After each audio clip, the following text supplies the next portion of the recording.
Hello guys, I am पलक शाह और आज हम लोग बात करने वाले हैं is about collisions and I hope आप सब लोग ने work power energy part 1 part 2 देख लिया रहेगा, हमारा लॉज ऑफ मोशन कंप्लीट कर लिया रहेगा, बेसिकली पहले के 6 चैप्टर्स कंप्लीट कर लिया रहेगा ताकि इधर आपको छोटे जो कंसेप्ट आते हैं वेलोसिटी, फोर्स, हमारा मोमेंटम, अपना काइनेटिक एनर्जी, वो सारी चीज़ों में कंफ्यूजन ना हो। अगर वो सब क्लियर है तो so without any delay let's start. So collision क्या होता है? कोलिजन बेसिकली है ना इंटरेक्शन है दो या दो से ज्यादा बॉडी का। ऑफ कोर्स कोलिजन टकराना एक ही बॉडी से नहीं हो सकता, दो या दो से ज्यादा बॉडीज चाहिए, करेक्ट। सो एंड ये कोलिजन जो होता है ना, जब दो बॉडीज या दो इंसान जब आमने सामने आ रहे हैं और कोलिजन होने वाला है ना, तो वो कोलिजन जो इंटरेक्शन होता है वो ड्यू टू इंटरनल फोर्स, उनके इंटरनल फोर्स के वजह से जो इंटरेक्शन होता है उसको कोलिजन बोलते हैं। एंड इधर ड्यूरिंग कोलिजन हमारा जितना भी एक्सटर्नल फोर्स जो है ना सिस्टम का, वो इक्वल टू 0 हो जाता है। सो हमारा डेफिनेशन पढ़ते हैं। So collision is an interaction between two or more than two body in which external force on the system is zero, but large amount of internal force acts between them for a small time. क्या बोल रहा है इधर कि जब भी collision होगा दो या दो से ज्यादा बॉडी का, तभी जितना भी एक्सटर्नल फोर्स है ना वो इक्वल टू 0 रहेगा। जो भी इंट्रैक्शन हो रहा है ना उन दोनों बॉडीज पे, वो ड्यू टू इंटरनल फोर्स, उन दोनों के लार्ज इंटरनल फोर्सेस के वजह से हो रहा है। सो कभी भी आपको क्वेश्चन में बोला हो कि एक्सटर्नल फोर्स लग रहा है एंड आपको वहाँ पे कोलिजन से आंसर लाने को बोल रहे, तो वो गलत है क्योंकि वहाँ पे कोलिजन लग ही नहीं रहा है। ये चीज याद रखना, ओके। ऐसा एक क्वेश्चन है पीवाईक्यू में, मैं लाई हूँ शायद, so will see there, okay. वहाँ पे आपको दिया हुआ है एक्सटर्नल फोर्स लग रहा है एंड आंसर पूछ रहे through collision, so that is not possible. Collision में सिर्फ इंटरनल फोर्स के वजह से जो इफेक्ट आता है ना उसके बारे में ही हम बात करते हैं। यहाँ पे ड्यूरिंग कोलिजन हम पूरा एक्सटर्नल फोर्स जितना भी है सिस्टम पे वो इक्वल टू 0 मानते हैं, okay. I hope this is very clear. अभी हम लोग है ना और अच्छे से समझते हैं। जब हमारे पास समझो दो ऑब्जेक्ट है m1 m2, इसको u1 वेलोसिटी से आगे जा रहा है, ये u2 वेलोसिटी से आगे जा रहा है, correct. So relative velocity of approach क्या हो जाएगा? u1 minus u2। अभी u1 माइनस u2 ही होगा बिकॉज हमारा u2 अगर बहुत बड़ा है देन u1, देन तो कोलिजन कभी पॉसिबल ही नहीं है, करेक्ट। हमारे u1 बड़ा होना चाहिए तभी कोलिजन पॉसिबल होगा, करेक्ट। u1 हमारा 5 मीटर पर सेकेंड एंड u2 10 मीटर पर सेकेंड है। सो कभी भी कोलिजन पॉसिबल है, कभी नहीं पॉसिबल है। सो ये चीज याद रखना, इसमें भी क्वेश्चन आके कंफ्यूज करते हैं, ओके। सो हमारे दो ऑब्जेक्ट्स है u1 एंड u2 वेलोसिटी से जा रहा है, उनका relative velocity of relative velocity सबको पता रहेगा। रिलेटिव वेलोसिटी ऑफ अप्रोच क्या होता है? u1 minus u2, correct. फिर ये बिफोर कोलिजन वाला केस है, ये ड्यूरिंग कोलिजन, इधर इनके कोलिजन हो रहा है due to their large amount of interaction हो रहा है due to their large amount of internal forces, and जिसके वजह से अभी इसका वेलोसिटी v1 हो गया एंड इसका वेलोसिटी v2 हो गया। सो ये चेंज आया due to collision after collision वाला। सो इधर हम लोग रिलेटिव वेलोसिटी, अभी देखो ये कोलाइड होकर अलग हो रहे फिर से। So relative velocity of separation क्या हो जाएगा? v2 minus v1, correct. सो अभी है ना ये अलग हो रहे हैं ना, इसमें बहुत सारी चीजें, 3 टाइप्स आ जाते हैं हमारे, करेक्ट। ये ड्यू टू वो उन दोनों के बीच के इंटरेक्शन पर डिपेंड करता है कि आगे आफ्टर जो कोलिजन के बाद क्या इफेक्ट आने वाला है। सो आफ्टर कोलिजन शायद वो दोनों स्टिक होके आगे जाए, शायद उनका जितना रिलेटिव वेलोसिटी ऑफ अप्रोच था उतने ही रिलेटिव वेलोसिटी ऑफ सेपरेशन से आगे जाए, या फिर ऐसा हो सकता है रिलेटिव वेलोसिटी ऑफ अप्रोच जितना था उससे कम, उससे बहुत कम में रिलेटिव वेलोसिटी ऑफ अपना सेपरेशन हो, करेक्ट। तो ये यहाँ पे हमारे 3 केसेस आ जाते हैं। First is our elastic collision, second is our perfectly inelastic collision and third is inelastic collision. So elastic collision में क्या होता है, जितना रिलेटिव वेलोसिटी ऑफ अप्रोच है ना, आफ्टर कोलिजन भी उतना ही रिलेटिव वेलोसिटी ऑफ सेपरेशन हो जाता है। एंड हमारा इनइलास्टिक परफेक्टली इनइलास्टिक कोलिजन में क्या होता है, दो ऑब्जेक्ट्स है अलग अलग स्पीड से चल रहे हैं, आफ्टर कोलिजन वो स्टिक होके एक ही स्पीड से दोनों आगे जाते रहते हैं। हमारे थर्ड आ जाता है इज इनइलास्टिक कोलिजन। यहाँ पे क्या होता है, जो दो ऑब्जेक्ट्स कुछ u1 u2 वेलोसिटी से चल रहे हैं ना, कोलाइड होने के बाद कुछ कम, मतलब कम या ज्यादा कुछ वेलोसिटी से वो आगे जा रहे, एग्जैक्टली जो रिलेटिव वेलोसिटी ऑफ अप्रोच है उतना ही उनका रिलेटिव वेलोसिटी ऑफ सेपरेशन नहीं है। सो इसमें से हम लोग ये चीज देख पा रहे कि फर्स्ट वाला केस है इलास्टिक कोलिजन। अभी देखो हमारे डेफिनेशन में ही दिया है हमें कि एक्सटर्नल फोर्स जो रहेगा सिस्टम पे वो इक्वल टू जीरो है। करेक्ट, क्लियरली देख के रखा है हमारा external force on the system is zero. So ये क्या इंडिकेट करता है, हमारा मोमेंटम कंजर्वेशन। सो हमारे इन तीनों केसेस में ना मोमेंटम कंजर्व्ड रहेगा। अब चेक करके देख लेना, क्वेश्चन आएगा वहां पे हमारा मोमेंटम हमेशा कंजर्व्ड रहेगा, बट हमारे जो काइनेटिक एनर्जी है वो कंजर्व नहीं रहेगा। ऐसा क्यों हो रहा है? बिकॉज हमारा फर्स्ट इलास्टिक काइनेटिक एनर्जी हमारा एक केस में कंजर्व रह रहा है, पर दो केसेस में बिल्कुल कंजर्व नहीं रहता। क्योंकि देखो जब हमारा इलास्टिक कोलिजन हो रहा है तो रिलेटिव वेलोसिटी ऑफ अप्रोच उतना ही है जितना रिलेटिव वेलोसिटी ऑफ सेपरेशन है। करेक्ट, तो डेल्टा के ये आ जाता है ना, kinetic energy final minus initial दोनों इक्वल टू जीरो हो जाएगा। करेक्ट, इसके वजह से यहाँ पे हमारा काइनेटिक एनर्जी कंजर्व हो रहा है, मोमेंटम भी कंजर्व हो रहा है। बट जब हम लोग बात करते हैं दूसरे दो केसेस में, perfectly inelastic and inelastic collision में, वहां पे हमारा मोमेंटम डेफिनेटली कंजर्व हो रहा है बिकॉज यहाँ पे external force equal to zero है। सो मोमेंटम कंजर्व्ड है, यही फॉर्मूला होता है कंजर्वेशन ऑफ मोमेंटम का। करेक्ट, बट काइनेटिक एनर्जी इधर कंजर्व नहीं है। ऐसा क्यों हो रहा है? बिकॉज जब भी कुछ रिलेटिव वेलोसिटी ऑफ अप्रोच से आ रहे, परफेक्टली इनइलास्टिक में तो कोई एक ही स्पीड बन के आगे जा रहा है, एक ही वेलोसिटी में आगे जा रहे दोनों ऑब्जेक्ट साथ में, तो वहां पे चेंज आ जाता है। सो यहाँ पे कंजर्व नहीं रह रहा है हमारा काइनेटिक एनर्जी। सेकेंड उसमें इनइलास्टिक में क्या होता है, इस चेंज ही आ जाता है एक अच्छा वाला कि u1 u2 जो भी है वो कोलिजन के बाद कुछ v1 v2 हो जाता है। इनका relative velocity of approach is not equal to relative velocity of separation. Correct, तो ये क्या हो जाता है, यहाँ पे हमारा काइनेटिक एनर्जी जो है कुछ लॉस होता है, इधर हमारा कंजर्व नहीं होता। करेक्ट, सो अभी है ना ये क्या कहाँ पे क्या रहेगा वो कैसे इंडिकेट करना है, मतलब कहाँ पे हमारा इनइलास्टिक है, कहाँ पे हमारा इलास्टिक है, कहाँ पे परफेक्टली इनइलास्टिक है, वो हम लोग देखते हैं with the help of E, coefficient of restitution. तो कोएफिशिएंट ऑफ रेस्टिट्यूशन क्या है? Relative velocity of separation by relative velocity of approach is equal to E. E ऐसे भी लिख सकते हैं v2 माइनस v1 बाय u1 minus u2, relative velocity of separation by relative velocity of approach. ये करने से हम लोग को ई का वैल्यू मिलेगा। अभी ई का वैल्यू 1 होगा, देन हमारा ये इलास्टिक कोलिजन है। अभी इधर देखो ई का वैल्यू 1 डाल के देखेंगे तो इधर हमारा रिलेटिव वेलोसिटी ऑफ अप्रोच जो है वो रिलेटिव वेलोसिटी ऑफ सेपरेशन के इक्वल हो रहा है, जो मैं इतनी देर से बता रही हूँ। करेक्ट, सो इधर हमारा इलास्टिक कोलिजन कभी होगा जब हमारा E is equal to 1। Second हमारा इनइलास्टिक, परफेक्टली इनइलास्टिक सॉरी, कब होगा? जब हमारा E इज इक्वल टू 0। तो इधर हमारा परफेक्टली इनइलास्टिक कोलिजन में E इज इक्वल टू 0 आ जाता है। करेक्ट, अभी आप और हमारा जो इनइलास्टिक कोलिजन रहता है ना, वहां पे हमारा 0 से 1 के बीच में कुछ भी E पॉसिबल है। सो इधर आप लोग इमेजिन करो इलास्टिक कोलिजन में क्या होता है, हमारा रिलेटिव वेलोसिटी अप्रोच और सेपरेशन इक्वल हो जाता है। करेक्ट, फिर हमारा बीच में यहाँ पे क्या होगा, u1 u2 वेलोसिटी से जा रहा है, फिर v1 v2 वेलोसिटी से जा रहा है, जिनका रिलेटिव वेलोसिटी सेम है।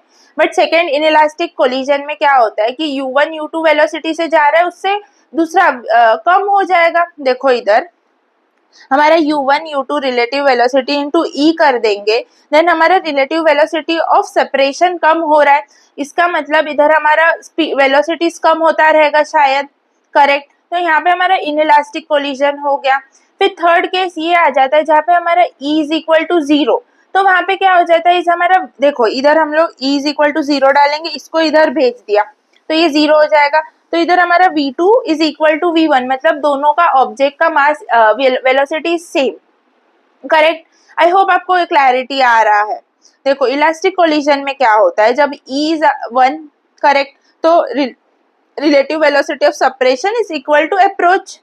करेक्ट, अभी परफेक्टली इनइलास्टिक में जब E इज इक्वल टू 0, इधर 0 डालेंगे तो क्या आ जाएगा, v2 minus v1 sorry u1 minus u2, इसको इधर डालेंगे तो ये भी 0 हो जाएगा। तो हमारा v2 minus v1 equal to 0।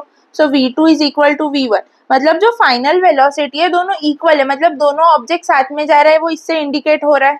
Correct, फिर थर्ड केस हमारा इन इलास्टिक कोलिजन में क्या हो जाता है, ई का कुछ वैल्यू होगा 0 से 1 के बीच में, करेक्ट, 0 से 1 के बीच में 0.1, 0.2, 0.3 ये सब वैल्यूज हो सकता है। सो 0.2, 0.3 इनके साथ इसको मल्टीप्लाई किया तो हमारा जो फाइनल वेलोसिटी जो है, रिलेटिव वेलोसिटी ऑफ सेपरेशन, वो डेफिनेटली थोड़ा कम हो रहा है, करेक्ट। तो यहाँ पे हमारा इनइलास्टिक कोलिजन हो गया। आई hope this is very clear. अभी हम लोग और डिटेल में एक एक कोलिजन पढ़ने वाले, बस इधर हम लोग ने जस्ट आइडिया दे दिया कि elastic, inelastic, perfectly inelastic collision होता क्या है। I hope this is very clear. अभी क्वेश्चन है, इधर देखो, in collision momentum of system is conserved, momentum of system is conserved, yes, because external force on the system is 0. फिर in collision momentum of m1 और m2 is conserved, नहीं, no, यहाँ पे किसी एक, जो पूरे सिस्टम में किसी एक या कोई दूसरे ऑब्जेक्ट का मोमेंटम कभी कंजर्व नहीं होगा। अभी भी कोलिजन में हमारा है ना सिस्टम का मोमेंटम कंजर्व होगा, ना कि कोई एक ऑब्जेक्ट का m1 या m2 मास का। Okay, I hope this is very clear. Direct statement based question में आ जाता है एंड पूछते हैं कि momentum of m1 is conserved, और बहुत जन क्या कर देते हैं, ट्रू कर देते फॉर कोलिजन, ऐसा समझ के कि सिस्टम का दे दिया फॉर कोलिजन हमेशा सबका मोमेंटम कंजर्व्ड ही रहेगा। ऐसा नहीं है, सिस्टम का मोमेंटम कंजर्व्ड रहेगा पर उस एक मास का मोमेंटम कंजर्व नहीं रहता इधर, ये चीज याद रखना। वो m1 m2 ऐड हो जाता है, इसके लिए उसका final momentum initial momentum equal हो जाता है, बट इधर m जो भी एक मास है m1 उसका अभी v वेलोसिटी है, बट आफ्टर कोलिजन उसका v/2 भी हो सकता है। सो यहाँ पे कंजर्वेशन नहीं हो रहा है, ये चीज ध्यान रखना, ये बहुत इंपॉर्टेंट है, ये पॉइंट वेरी इंपॉर्टेंट, इसमें डायरेक्ट क्वेश्चन आते हैं। नेक्स्ट है ना, अभी हम लोग को ये तो पता है हमारा मोमेंटम क्या होता है, F, correct. So momentum is area basically. So इधर हम लोग देखेंगे कि सब में हमारा इनिशियल और फाइनल मोमेंटम तो सेम है, इधर भी सब में इनिशियल फाइनल मोमेंटम सेम है, बट इधर देखना हमारा एरिया A1 और A2 इक्वल है एग्जैक्टली, करेक्ट। ये हमारा क्या हो गया, इलास्टिक कोलिजन हो गया। जितना रिलेटिव वेलोसिटी ऑफ अप्रोच रहेगा उतना ही रिलेटिव वेलोसिटी ऑफ सेपरेशन होगा, ऐसा बोल सकते हैं, इधर बोल सकते। सेकेंड हमारा हो जाता है इज ये वाला, इधर हमारा A1 और A2, A1 is little greater than A2, इधर A1 is equal to A2। Area देख रहे हैं हम लोग, A1 A2 एरिया है, ये पता रहेगा, आई होप सो। आपने अगर लॉज ऑफ मोशन किया देन पता ही है। सो यहाँ पे हमारा क्या हो जाता है, इनइलास्टिक कोलिजन हो जाता है, बिकॉज सेकेंड उसमें थोड़ा सा मोमेंटम कम होते होते देन कंजर्व हो रहा है। I hope this is very clear. फिर थर्ड केस में हमारा A1 और A2, इसमें A1 काफी बड़ा है देन A2, ये हमारा हो जाता है परफेक्टली इनइलास्टिक कोलिजन।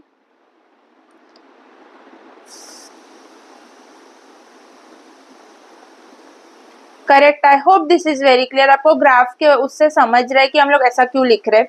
सो इधर हमारा जब एरिया इक्वल है तो अभी हम लोग क्लियरली बोल सकते हैं कि जितना जब इनिशियल मोमेंटम जितना कवर कर रहा है उतना ही फाइनल मोमेंटम कवर कर रहा है।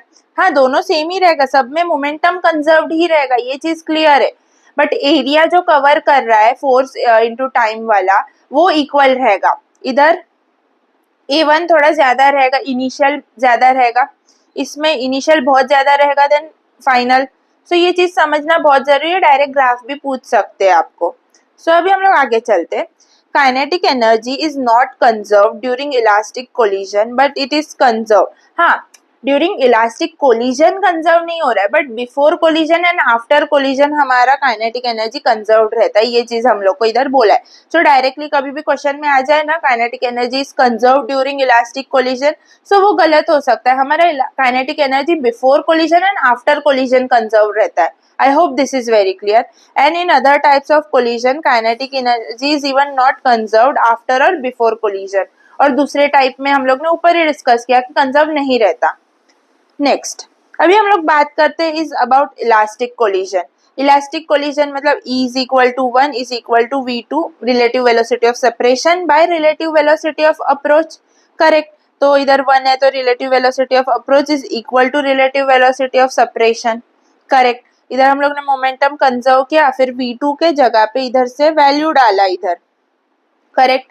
इसको और सॉल्व किया तो हमें v1 का v1 वेलोसिटी का वैल्यू मिल जाएगा। With the help of this formula हम लोग v1 वेलोसिटी ढूंढ सकते हैं एंड v2 भी ऑफ कोर्स।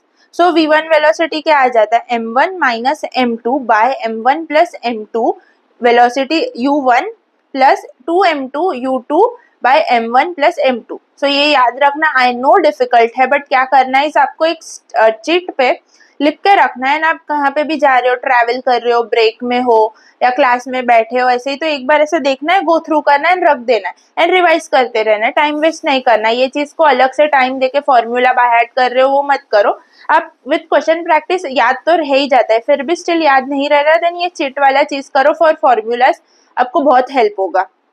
सो हमारा v1 क्या आ जाता है m1 minus m2 by m1 plus m2 u1, first u1 होगा और m1 माइनस m2 होगा v1 के लिए, फिर प्लस 2m2 u2, फिर u2 वाला केस आ जाएगा बाय m1 प्लस m2, ये दोनों नीचे तो सेम है करेक्ट। वैसे ही v2 का कैसे लिखेंगे m2 minus m1 by m1 plus m2 u2 आ जाएगा फर्स्ट इधर, plus 2m1 u1 by m1 plus m2। I hope this is very clear, question के साथ याद रह जाता है।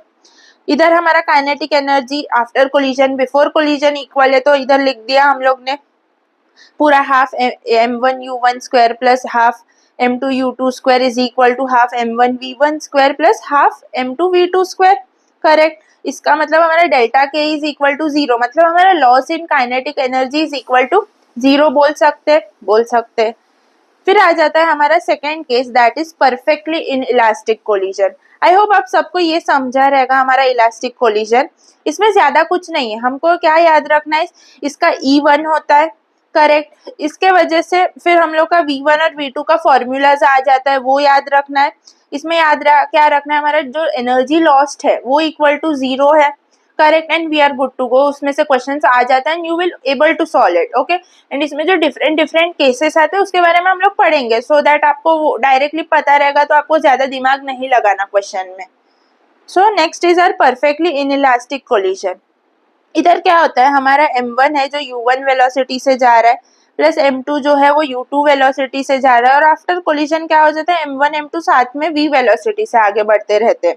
सो ये तो हम लोग ने प्रूव भी किया था ऊपर correct, e is equal to 0 होगा तो v1 is equal to v हो रहा है, जिसको हम लोग v लिख देंगे डायरेक्ट में।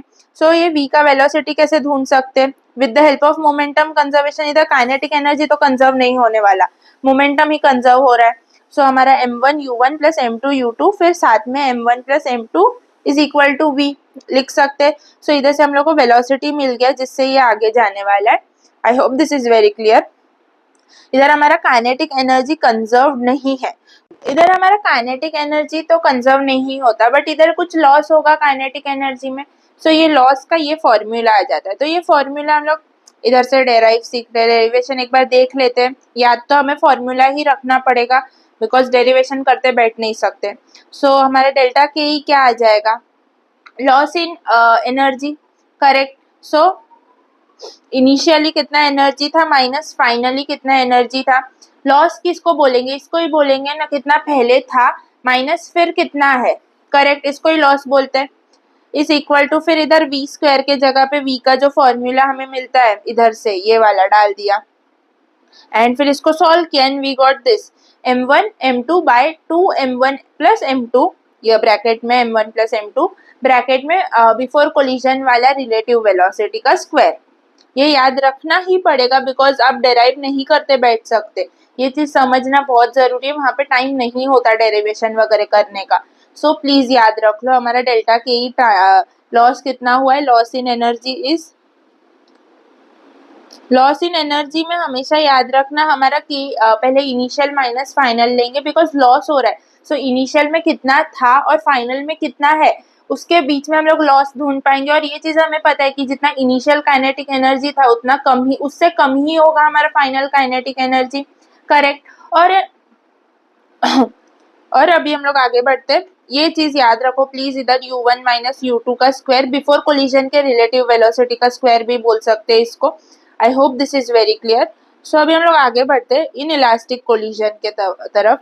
इन इलास्टिक कोलिजन में हमारा जो E रहेगा वो 0 से बड़ा रहेगा या 1 से कम रहेगा करेक्ट। सो इधर जो हमारा मोमेंटम तो ऑफकोर्स कंजर्व होने ही वाला है, बट हमारा v1 v2 वेलोसिटी कैसे हम लोग जैसे ऊपर हम लोग ने डेराइव किया था वैसे इधर भी डेराइव किया, बट इधर डेरिवेशन का कुछ मतलब नहीं होता, हमें फॉर्मूलाज ही याद रखना पड़ेगा। करेक्ट। सो हमारा क्या आ जाएगा m1 minus E m2 by m1 plus m2 u1 plus E plus one m2 m2 u2 by m1 plus m2। फिर v2 का क्या आ जाएगा, जहाँ पे हम लोग ने इधर m1 लिया है उधर m2 लिखना है, m2 के जगह पे m1 लिख देना है।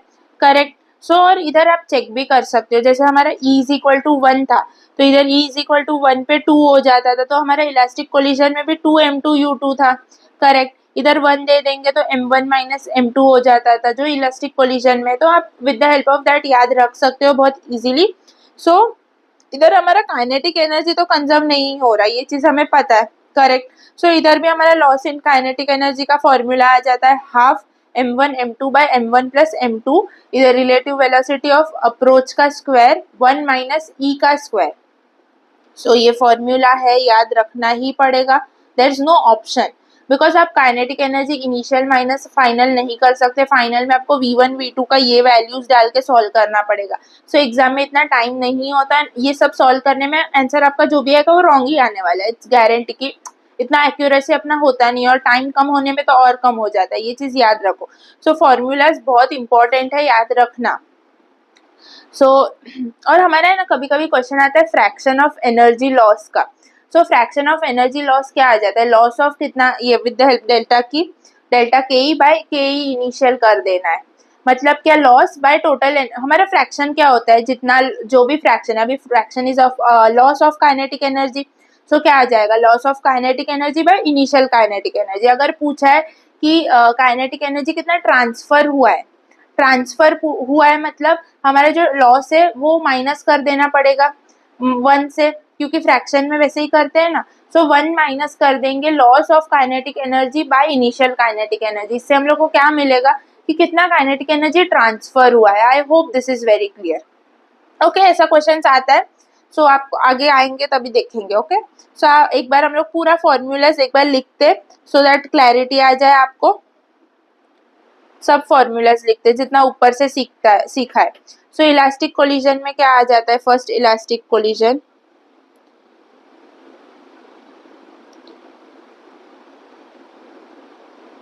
फर्स्ट फॉर्मूला हमारा v1 is equal to m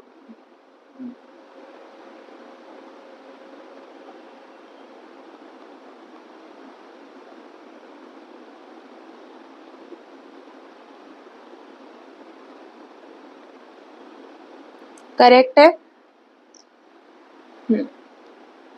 फिर v2 m2 माइनस m1, आप भी एक साथ एक बार लिख लो पूरा तो आपको क्लैरिटी आ जाएगा, ऐसे ही बैठ के नहीं होता, ये सब लिखना पड़ता है, करना पड़ता है, तभी आपको क्लैरिटी आता है इन सब चीजों में। तो डेल्टा के इधर लॉस तो कुछ हुआ नहीं, so equal to 0। Second perfectly inelastic के लिए हमारा v एक ही होगा m1 v1 प्लस, ये तो डायरेक्टली मोमेंटम कंजर्वेशन से कर सकते, ये चीज ओके, ये यहाँ पे याद रख सकते मोमेंटम कंजर्वेशन से करना है, ये याद रखना बहुत जरूरी है।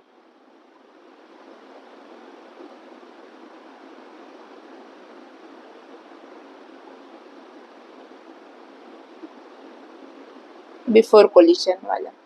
फिर inelastic v1 is equal to m1 minus em2 by m1 plus m2 u1 plus m1 plus e m2 u2 by m1 plus m2। Correct.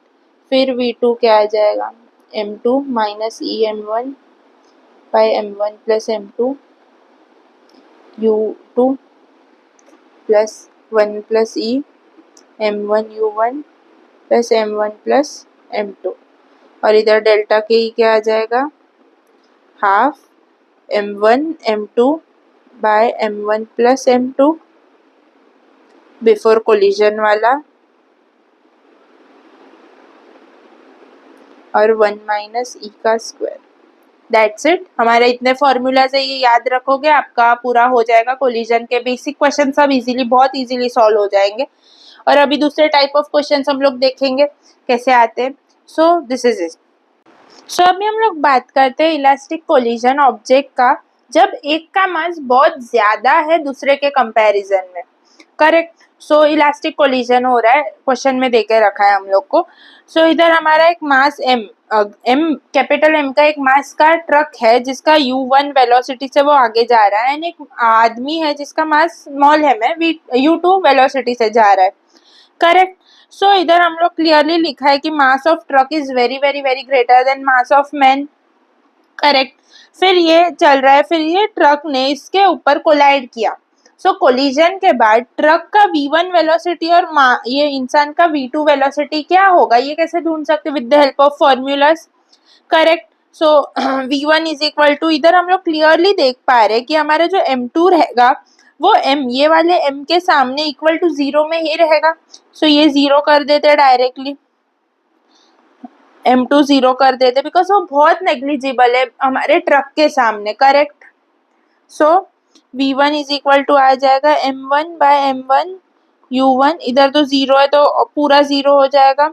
So m1 cut v1 आ जाएगा हमारा u1 के इक्वल। करेक्ट। ये हमारा इसका velocity कितना u1 के equal ही है। Second v2 का देखते, इधर हमारा m2 इक्वल टू 0 ले लो, m2 0, इधर m1 by m1 u2 plus 2 m1 u1 by m1, m1 cut, इधर माइनस है हमारा, ये देखो। So v2 is equal to आ गया हमारा 2u1 माइनस u2। करेक्ट। सो v2 का आ गया 2u1 माइनस u2। सो इधर क्या हुआ, इधर देखो हमारा जो ट्रक था वो एक आदमी को कोलाइड करने के बाद उस पर कुछ फर्क नहीं पड़ा। बेसिकली हम लोग हमारा सिर दीवार पे मार रहे, ये हो गया। हम लोग दीवार पे सिर मारेंगे फिर भी सिर दीवार को कुछ फर्क नहीं पड़ने वाला, हमारे सिर को पड़ेगा। करेक्ट। वही इधर भी केस है। ट्रक और हमारा कोलिजन होने में ट्रक पे कुछ भी इफेक्ट नहीं आ रहा है, क्योंकि उसका इनिशियल वेलोसिटी भी उतना ही था, फाइनल भी उतना ही है। जो इफेक्ट आ रहा है वो इस इंसान पे आ रहा है। क्या इतना इफेक्ट आया, जो ट्रक का स्पीड है इंटू 2 माइनस खुद का स्पीड किया ना, तो इसका हमें वेलोसिटी मिल रहा है। I hope this is very clear. आप सबको समझ रहा है ये कैसे आया with the help of formulas. और इधर मास का चीज ध्यान रखना पड़ेगा, बिकॉज एग्जाम्पल क्या है 1000 kg और 10 ग्राम वैसा एग्जाम्पल हो रहा है। सो 10 ग्राम 1000 kg के सामने बहुत माइन्यूट है, तो उसको हम लोग इज इक्वल टू 0 या नेग्लिजिबल ले सकते हैं। Okay, I hope this is very clear. हमारा v2 क्या आ गया, जो ट्रक का वेलोसिटी है उसका डबल माइनस अपना वेलोसिटी कर दिया, तो हमें v2 मिल गया। आई hope this is very clear. अभी केस 2, अभी पिछले केस में हमारा जो u2 था वो आगे जा रहा था, बट इस बार ट्रक और u2 ऐसे आ रहा है, आमने सामने आ रहा है। देन क्या हो जाएगा, फॉर्मूलाज देखते हैं। करेक्ट। यहाँ पे हम लोग डायरेक्टली भी ऐसा बता सकते हैं क्या, 2u1 प्लस u2 आ जाएगा इसका वेलोसिटी v2 का। करेक्ट। एक बार फॉर्मूला से चेक करते, बिकॉज जब ये आगे जा रहा था ट्रक ने उसको कोलाइड किया, तो इसका वेलोसिटी कितना हो गया, ट्रक के वेलोसिटी के डबल माइनस अपना वेलोसिटी कर दिया। करेक्ट। सो इस बार क्या हो जाएगा, ट्रक का वेलोसिटी डबल प्लस खुद का भी वेलोसिटी लग जाएगा। देखते हैं अभी with the help of formula ही करते हैं, हमेशा फॉर्मूला से ही करो। ओके, सो दैट आपको क्लैरिटी रहे माइंड में। v1 इज इक्वल टू हमारा m1 minus m2 by u1 plus m1 plus m2 plus 2m2 u2 by m1 plus m। इधर m2 हमारा 0 हो जाएगा सब जगह, तो क्या आ जाएगा, v1 का वेलोसिटी तो इक्वल टू u1 ही रहेगा। v2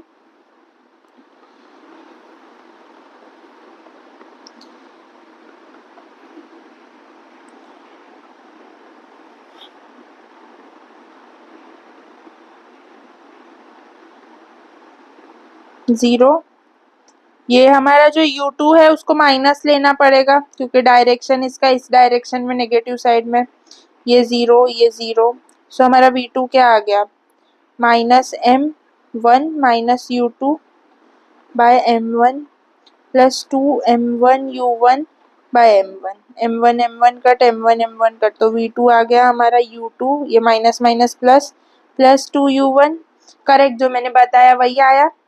सो हम लोग को ऐसे केसेस में है ना, बेसिकली फॉर्मूलाज तो आप लगा लोगे, आपको पता क्या होना चाहिए, जब मास में इतना डिफरेंस हो ना, तभी सिर्फ हमें जो छोटा मास है उसको इक्वल टू 0 लेके ही सॉल्व करना है, वरना बहुत लेंदी हो जाता है हमारा ऑप्शन, उतना हम लोग को ऑप्शन उतना नहीं रहता, अपने को इजीली सॉल्व होने वाला ही क्वेश्चन आता है नीट में। ये चीज याद रखे नीट देने का, कि हमारा नीट में इजी लेवल ही आता है। ओके, सो अभी हम लोग आते हैं दूसरे एक टाइप पे, जब इलास्टिक कोलिजन हो रहा है between two masses of same mass, दोनों का mass m1 is equal to m2 is equal to m जितना है, correct. So before collision and after collision इसका v1 कितना होगा, इसका v2 कितना होगा।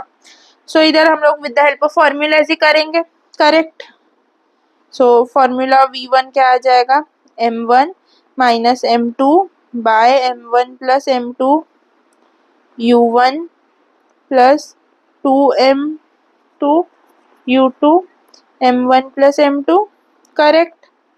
अभी हर जगह m ही आ जाएगा, सो इधर ऊपर तो 0 हो जाएगा v1, m माइनस m तो 0 हो जाएगा, तो ये 0 हो गया टर्म। इधर 2m u2 by m plus m 2m, so 2m cut, तो v1 का वेलोसिटी कितना आ गया, u2 के इक्वल। अभी v2 का ढूंढते हैं, m2 minus m1 plus m2 u1 plus 2m1 u1 plus u2 m2 plus m1, correct. So इधर भी m माइनस m सेम ही मास है, तो ये तो 0 हो जाएगा, तो ये पूरा टर्म 0 हो गया, तो v2 हमारा क्या आ जाएगा, 2m u1 by m plus m 2m, so ये कट। सो v2 का वेलोसिटी हमारा आ गया u1 के इक्वल। सो ये चीज याद रखना, हमारा इलास्टिक कोलिजन में हमेशा अगर सेम मास है तो उन दोनों का वेलोसिटी इंटरचेंज हो जाएगा, ये चीज याद रखो। और बहुत सारा इसके ऊपर पीवाईक्यूज आ चुका है, कभी भी हमारा अगर सेम मास है और इलास्टिक कोलिजन हो रहा है, देन उनका जो वेलोसिटीज है वो एक दूसरे पे इंटरचेंज हो जाता है। फॉर एग्जाम्पल इधर भी है, देखो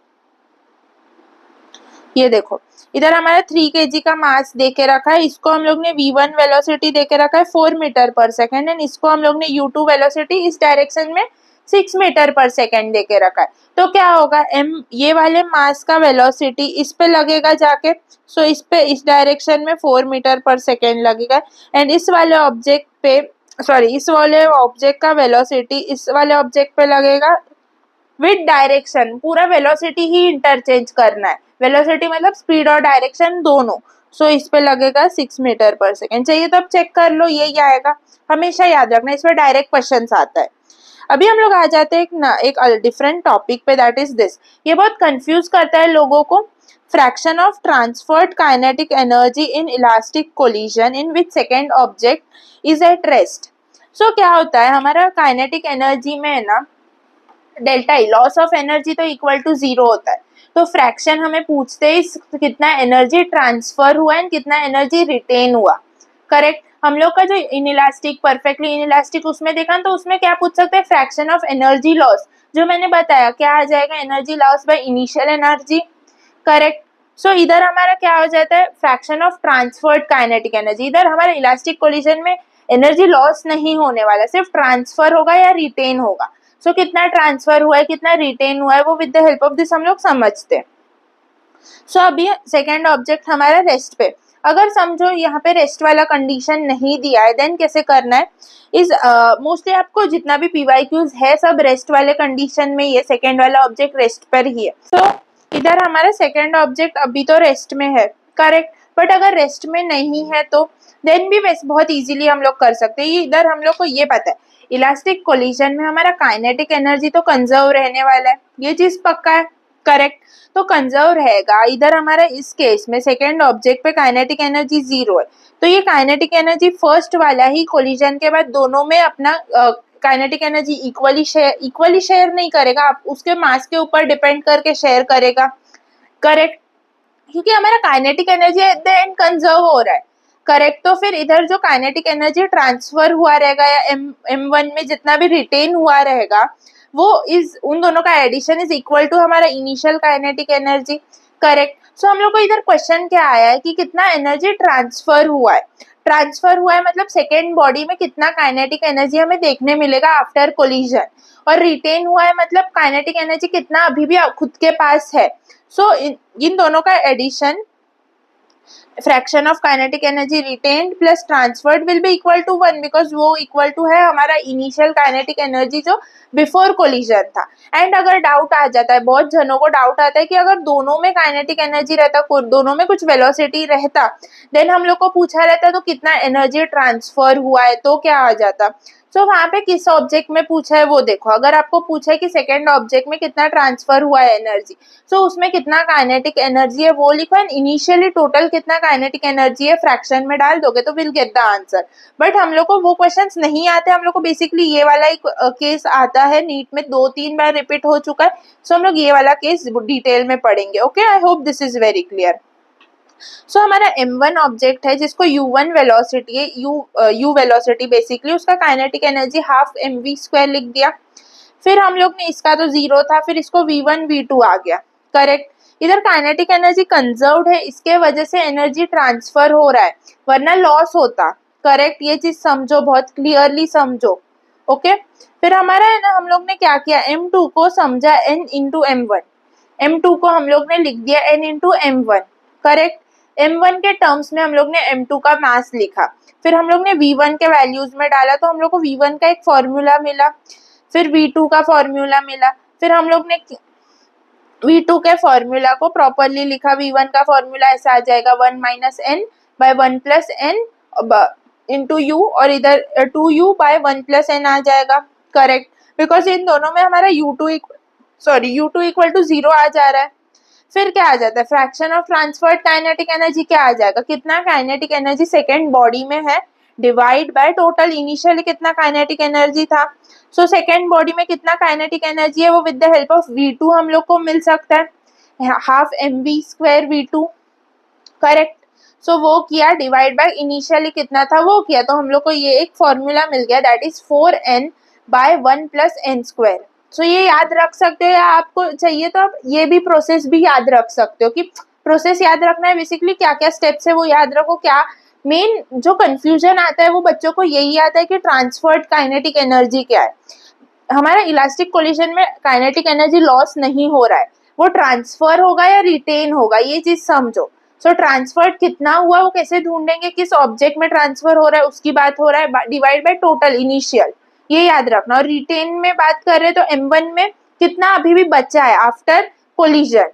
सो क्या कर देना है, 1 माइनस ट्रांसफर्ड काइनेटिक एनर्जी कर देंगे, fraction of transferred kinetic energy will get the fraction of retained kinetic energy. So इधर देखो, फिर 1 माइनस ये किया तो we get 1 minus n by 1 plus n का whole square. I hope this is very clear. ये फॉर्मूला याद रख लो, या ये कैसे करना है ये याद रख लो। बेसिकली आप समझो कि ट्रांसफर्ड काइनेटिक एनर्जी क्या है, लॉस इन काइनेटिक एनर्जी क्या है। इधर बहुत कंफ्यूजन होता है, हमारा इलास्टिक कोलिजन में लॉस नहीं होता, यहाँ पे सिर्फ ट्रांसफर होगा। हमारा जो लॉस होता है वो सिर्फ इनइलास्टिक एंड परफेक्टली इनइलास्टिक में, ये चीज समझो। लॉस का फ्रैक्शन पूछा तो काइनेटिक एनर्जी डेल्टा के ही हम लोग ने जो ढूंढा है ऊपर इनइलास्टिक और इलास्टिक में, वो डिवाइड बाय कितना हमारा टोटल है करना है। Okay, I hope this is very clear. Total in sense initially कितना था, फ्रैक्शन का मतलब ही वही होता है कि हम लोग का लॉस मतलब डेल्टा के ही कितना है, भाई इनिशियली कितना था पहले। आई hope this is very clear. इधर भी फ्रैक्शन में ये कि सेकेंड ऑब्जेक्ट का डिवाइड बाय इनिशियली कितना था। आई hope this is very clear, fraction पता होगा सबको। अभी हम लोग क्वेश्चंस करते हैं ताकि और क्लैरिटी आ जाए, बिकॉज क्वेश्चंस बहुत इंपॉर्टेंट होते हैं। काइनेटिक एनर्जी का सबको फॉर्मूला थियरी पता भी होगा तो क्वेश्चंस बहुत जने से नहीं होते। तो हम लोग क्वेश्चंस करते हैं। A ball of mass m moving with a velocity v collides head on with another ball of mass m at rest। सो ये मास m का ऑब्जेक्ट v वेलोसिटी से जा रहा है, इधर कुछ मास m है, इसका ये रेस्ट पे है। Correct. If the coefficient of restitution is e, then the ratios of the velocities of the, ये before collision and after collision दोनों में v1 एंड v2 कुछ वेलोसिटी आ गया है। करेक्ट। एंड दोनों का मास m ही देके रखा है। करेक्ट।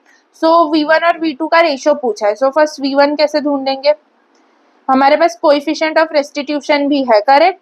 सो हमारा M1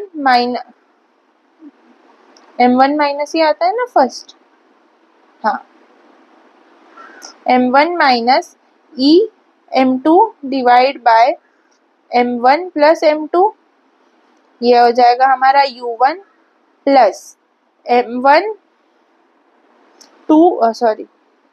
1 plus E M2 U2 divide by M1 plus M2, correct. इधर हमारा U2 तो 0 है तो ये पूरा 0 हो जाएगा। सो V1 हमारा क्या आ जाएगा, M1 और M2 दोनों इक्वल ही है तो EM बाय 2M लिख सकते हैं ये चीज को। तो ऐसे लिख सकते हैं, M को कॉमन ले लेंगे, 1 माइनस E बाय 2M, सो MM कट, और V1 का वेलोसिटी हमें मिला इस 1 बाय E बाय 2, करेक्ट। फिर V2 का वेलोसिटी ढूंढेंगे, V2 is equal to M2 minus E M1 by M1 plus M2 U2 plus 2M1 U1 M1 plus M2, correct. इधर हमारा ये 0 हो जाएगा बिकॉज U2 0 है, तो V2 क्या आ जाएगा हमारा, ये MM सब सेम है, सबका मास, तो 2M U1 by M1 plus M2 कितना, इधर सॉरी इधर डायरेक्टली 2 नहीं आएगा, 1 प्लस E आएगा, आई एम रियली सॉरी।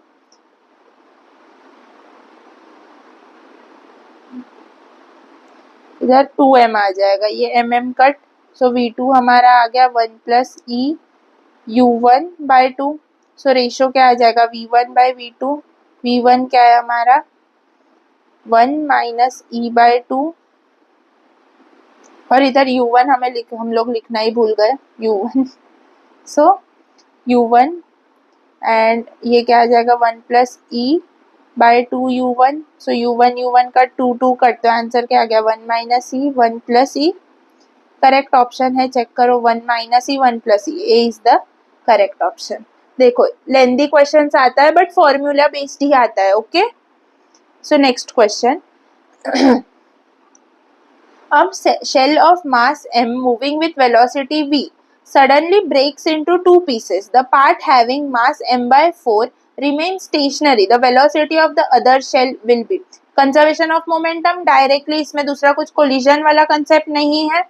सो क्या आ जाएगा, फर्स्ट इसका m इंटू वी था, देखो मास विथ वेलोसिटी v, फिर क्या हुआ, फिर ब्रेक हो गया सडनली दो पीसेस में, the part having mass m by 4, उसका वेलोसिटी इज 0, वो स्टेशनरी ही रहा। फिर दूसरा कितना रहेगा 3m बाय 4 जितना, उसका क्या वेलोसिटी है पूछा है हमें, करेक्ट। सो सब जगह से मास तो कट हो जाएगा, तो v आ जाएगा हमारा 3 बाय 4 ये, सो हमारा वेलोसिटी आ जाएगा 4 by 3 v, correct. So fourth is the correct option. Next,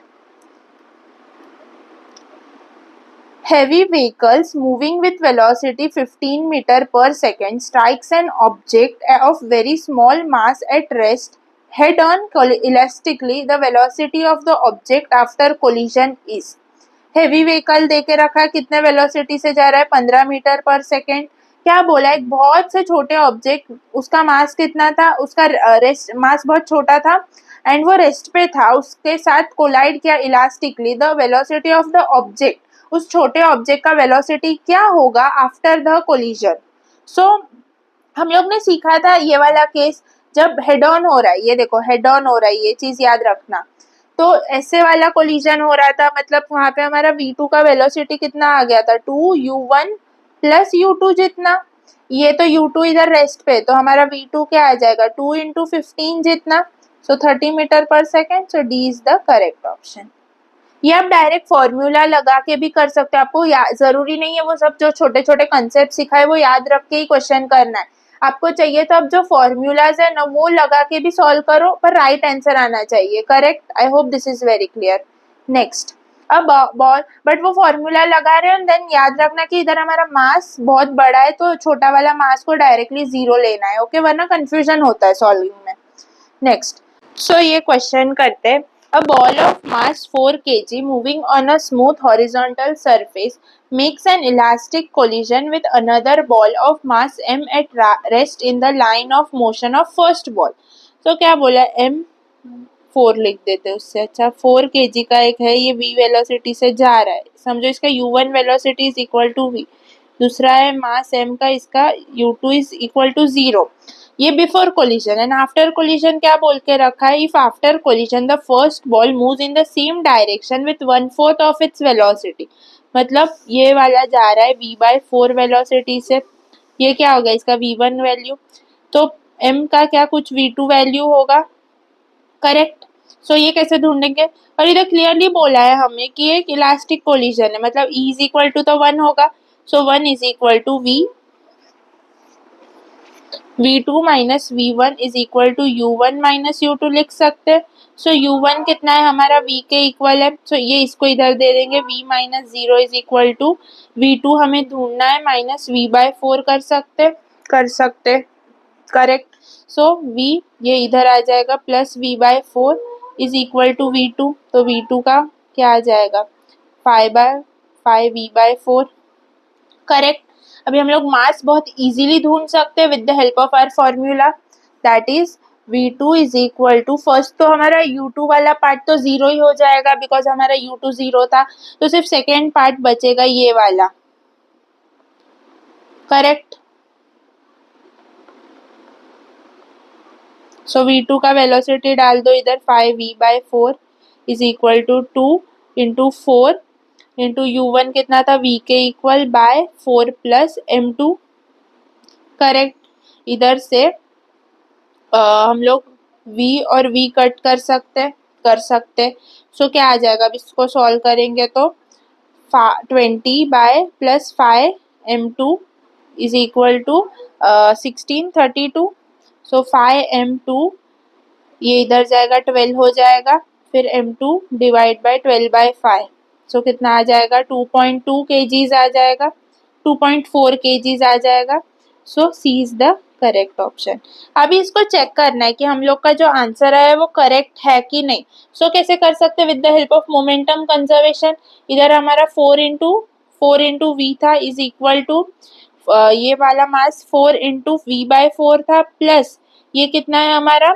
2.4 इसको हम लोग लिख सकते हैं 12/5 इंटू ये वेलोसिटी कितना था 5v/4 तो v तो सब जगह से कट हो गया करेक्ट इधर से 5 कट ये 4 कट इधर से 3 आ जाएगा ये करेक्ट तो हमारा ये इधर 1 प्लस 3 इज इक्वल टू 4 आ रहा है मतलब हमारा answer is correct I hope this is very clear next a body A of mass 4 meter moving with a speed u collides with another body of mass 2m at rest the collision is head on and elastic in nature after the collision the fraction of energy lost by colliding body A is क्या पूछा है fraction of energy lost मतलब कितना energy lost हुआ है मतलब ही कितना energy transfer हुआ है सेकेंड वाले ऑब्जेक्ट में तो डायरेक्ट फॉर्मूला यूज कर सकते हमें n ढूंढना है हमारा n कितना आ जाएगा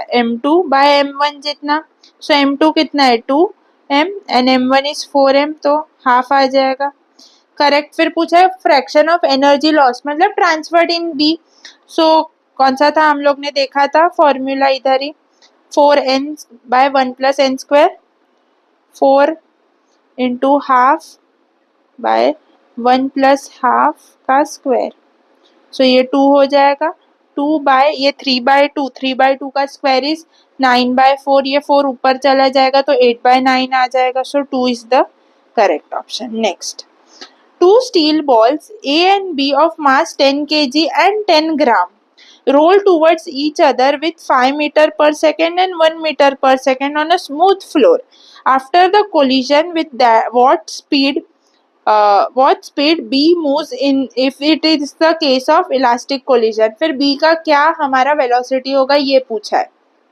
करेक्ट सो इधर हम लोग v2 इज इक्वल टू लिख सकते हैं हमारा m1 plus sorry m2 minus m1 by m1 plus m2 u2 plus 2m1 u1 by m1 plus m2। इधर हम लोग क्या करेंगे, इस 10 ग्राम को हम लोग इक्वल टू 0 ले सकते हैं क्या? लेके देखते आ रहा है कि नहीं आंसर। ये क्या है, हमारा m2 है, इसको 0 ले लो। सो v2 इज इक्वल टू आ जाएगा minus m1u2 m1 plus 2m1u1 bye m1। सो ये कट हो जाएगा। एंड इधर बोला है हमें कि क्या है, हमारा each other towards each other आ रहा है, मतलब एस से आ रहा है, मतलब ये माइनस u2 होगा, करेक्ट। सो ये माइनस माइनस प्लस हो जाएगा, तो v2 का फॉर्मूला 2u1 प्लस u2 कर सकते तो 2u1 कितना है, 10 प्लस 1 11 मीटर पर second. So C is the correct option. Next, a metal ball of mass 2 kg moving with a velocity 36 km per hour has a head-on collision with a stationary ball of mass 3 kg. If after the collision the two balls move together, the loss in kinetic energy due to the collision is।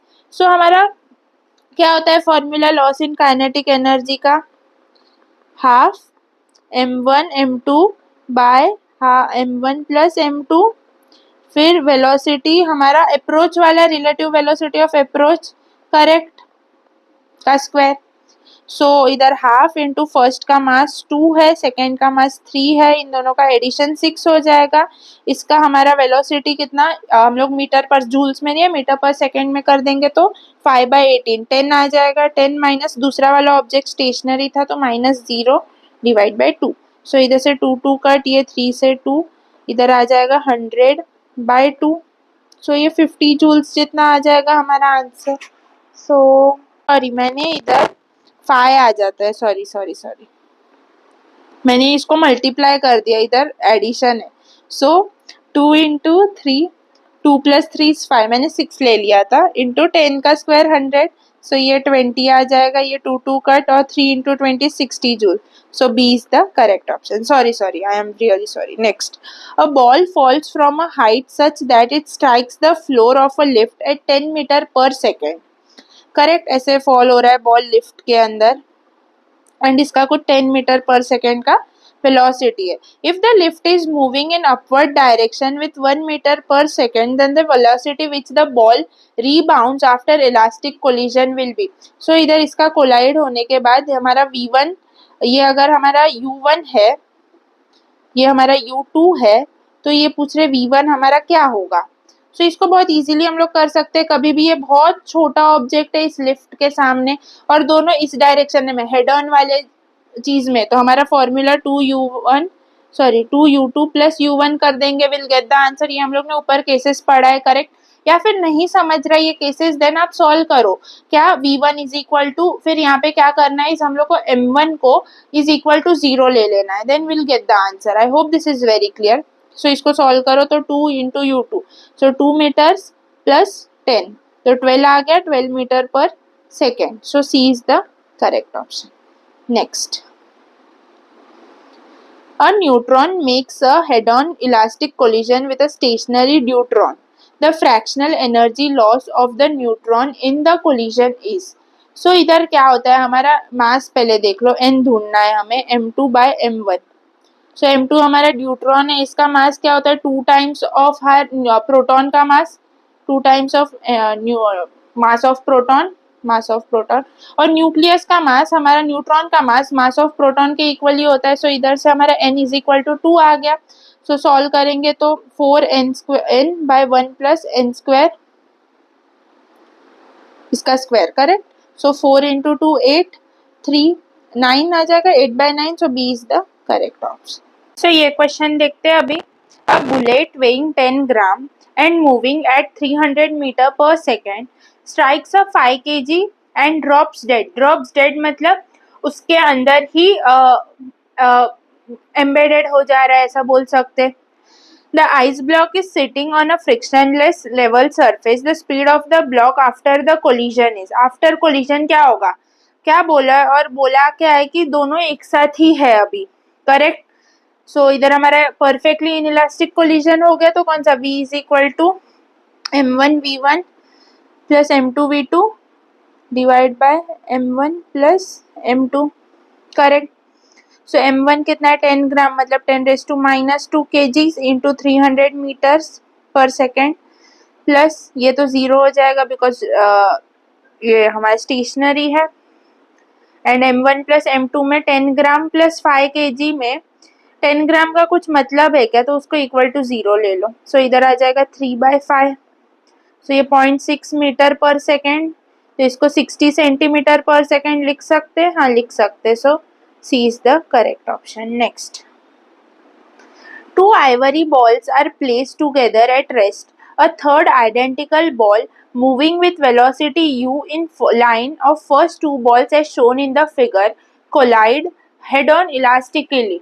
Elastically collide कर रहा है। Then अभी मुझे ये चीज बता, हम लोग ने ऊपर ही सीखा ये तीनों बॉल का मास इज आइडेंटिकल, करेक्ट। ऊपर ही सीखा जब भी एक इलास्टिक कोलिजन में एक ऑब्जेक्ट किसी ऑब्जेक्ट को कोलाइड कर रहा है और उन दोनों का मास सेम है, फिर उन दोनों के वेलोसिटीज एक्सचेंज हो जाते हैं, करेक्ट। सो जब थर्ड वाला सेकेंड को कोलाइड करेगा, correct, so you velocity second पे आ जाएगा एंड ये 0 पे जाएगा, करेक्ट। फिर ये सेकेंड वाला फर्स्ट को कोलाइड कर देगा क्योंकि उसके आगे ये तो यू वेलोसिटी से जाएगा और कोलाइड करेगा, मास सेम है। फर्स्ट वाला रेस्ट पे, सेकेंड वाला यू वेलोसिटी पे, तो फिर से वेलोसिटी एक्सचेंज होगा, तो फर्स्ट वाले को यू वेलोसिटी आ जाएगा एंड सेकेंड वाला रेस्ट पे आ जाएगा। सो कौन सा ऑप्शन ये बता रहा है, third ball comes to rest with the second ball while the first ball moves with the speed U, हाँ ये सही है। सो ये इज द करेक्ट ऑप्शन। आगे ऑप्शंस पढ़ लेते एक बार।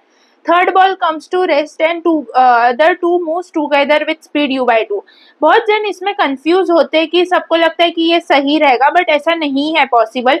एक ऑब्जेक्ट जब अभी लाइन में दो अलग से पड़ा है ना, अगर ऐसे पड़ा रहता और इधर से आता देन उन पे कुछ इफेक्ट आता, पर फर्स्ट ऑब्जेक्ट ही है तो इसके साथ कोलाइड होगा, इसके साथ जो वेलोसिटी आएगा उसके वजह से सेकेंड पे, उसके वजह से थर्ड के साथ कोलाइड होगा।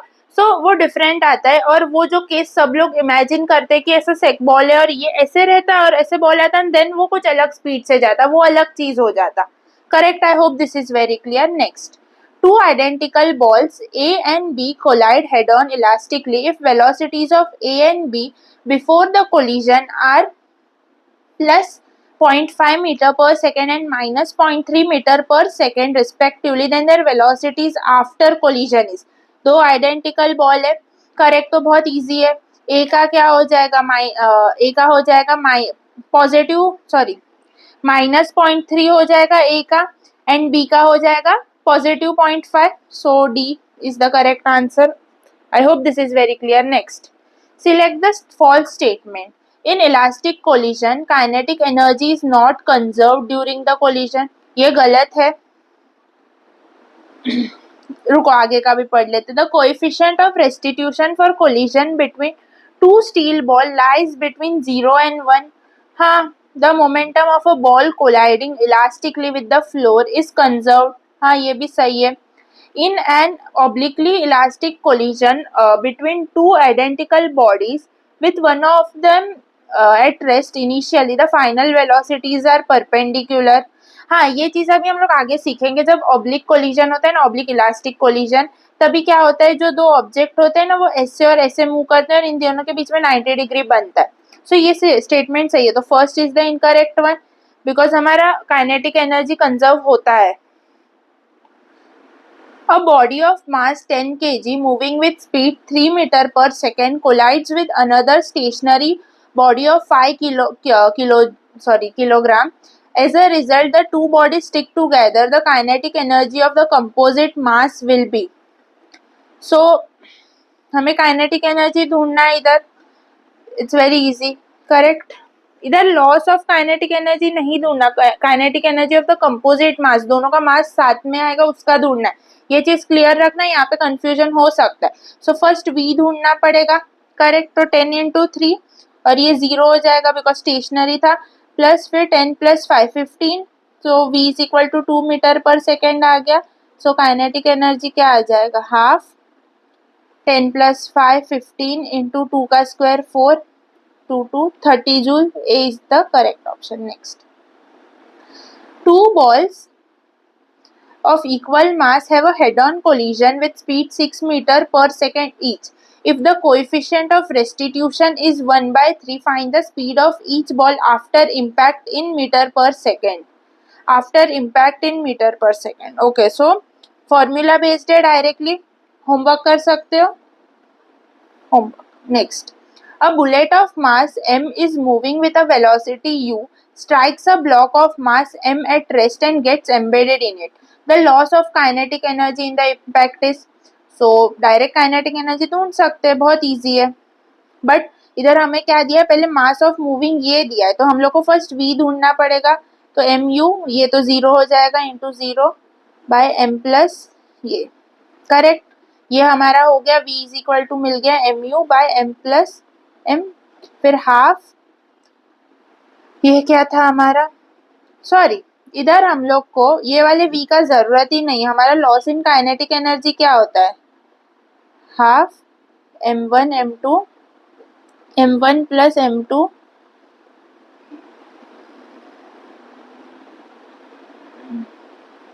ये वाला. करेक्ट. सो हम लोग को बाद वाले की जरूरत ही नहीं थी, sorry. Half m into M by m plus m, और इधर हमारा कितना है u, और ये 0 होगा square. So half m capital M small m plus ये square u square. So option में है, चेक. हाँ, third is the correct option. Next question.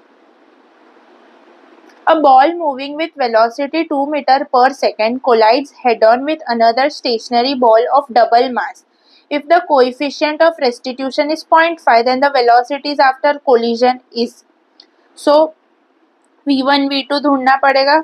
Correct. क्या आ जाएगा, m1 minus E m2 u1 by m1 plus m2 plus 1 plus E m2 u2 by m1 plus m2. Correct. तो formulas में value डालो. Mass कितना है first का, a ball moving with velocity 2 metre पर second collides head on with stationary ball of double mass. So m1 हमारा इस m होगा एंड माइनस कितना है 0.5 इंटू 2m, क्योंकि डबल मास है, एंड इसका वेलोसिटी इज 2. सो इधर आ जाएगा m plus 2m 3m, and ये पूरा 0 हो जाएगा because second ball is stationary. Correct. So इधर से हम लोग लिख सकते हैं m बाय हाफ, और m माइनस m हो जाएगा बाय 2, ये 0 हो जाएगा. तो v1 हमारा इक्वल टू 0 आ गया. करेक्ट. तो ये ऑप्शन कट, ये ऑप्शन कट. अभी v2 चेक करेंगे. v2 में हमारा फर्स्ट वाला पार्ट तो कैंसल आउट हो जाएगा बिकॉज u2 0 है, तो सेकेंड वाला पार्ट ही बचेगा, ये वाला, सॉरी 2 नहीं, 1 plus E m1 u1 by m1 plus m2. Correct. So 1 plus 0.5 1.5 m1 m into u कितना है 2 bye m1 plus m2 is 3m. Correct. तो ये कट. हमारा 1.5 क्या होता है, 3/2 एंड 2/3, तो 1 आ जाएगा आंसर हमारा v2 का. सो 2 is the correct option. Next. A moving block of mass 2m collides with another stationary block having mass 3m. The lighter block comes to rest after the collision. The value of coefficient of restitution will be. So कैसे करेंगे, with the help of E कर सकते, ये चीज को कर सकते, check करते हैं.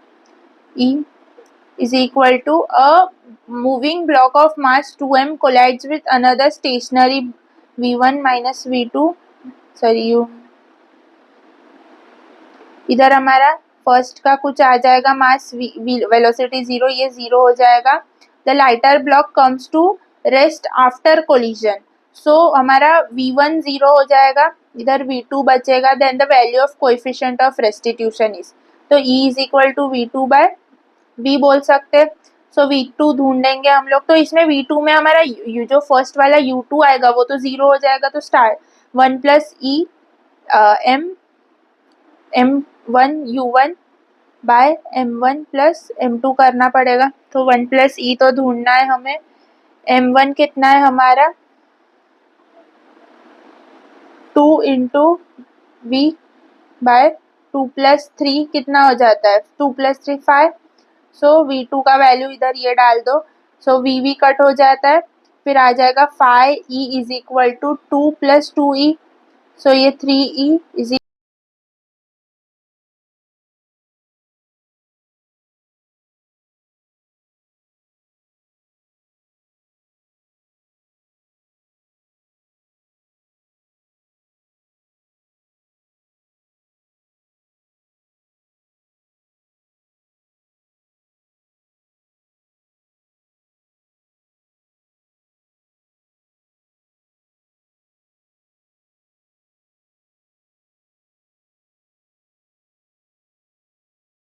सो ये क्वेश्चन देखते हैं. If coefficient of restitution between two balls is half, find which of the following statement is correct for the given figures. Velocity of A after collision is 4 metre पर सेकेंड. इसको हम लोग करते हैं, सॉल्व करके देखते हैं. सो इधर एक चीज आप नोटिस करो कि इधर हमारा 3 मीटर पर सेकेंड है, इधर हमारा 6 मीटर पर सेकेंड है. कभी भी कोलिजन होगा? नहीं होगा, कभी भी कोलिजन नहीं होने वाला. सो ऑप्शन है collision will not take place will be correct, because ये सबसे इसका वेलोसिटी ज्यादा है, इसका वेलोसिटी कम है, तो कभी ये इसको ओवरटेक ही नहीं कर पाएगा जो कोलाइड करे. Two balls approach each other with some speed and undergo head-on elastic collision, after which the mass of 3 kg comes to rest. The mass of the other ball is.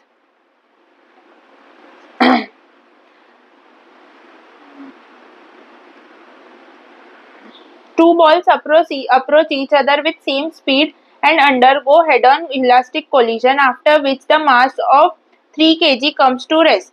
The mass of the other ball is. So rest पे आ गया, उसको हम लोग V2 मानते हैं. 0 is equal to M1, ये V2 माना है हम लोग ने इसको 0.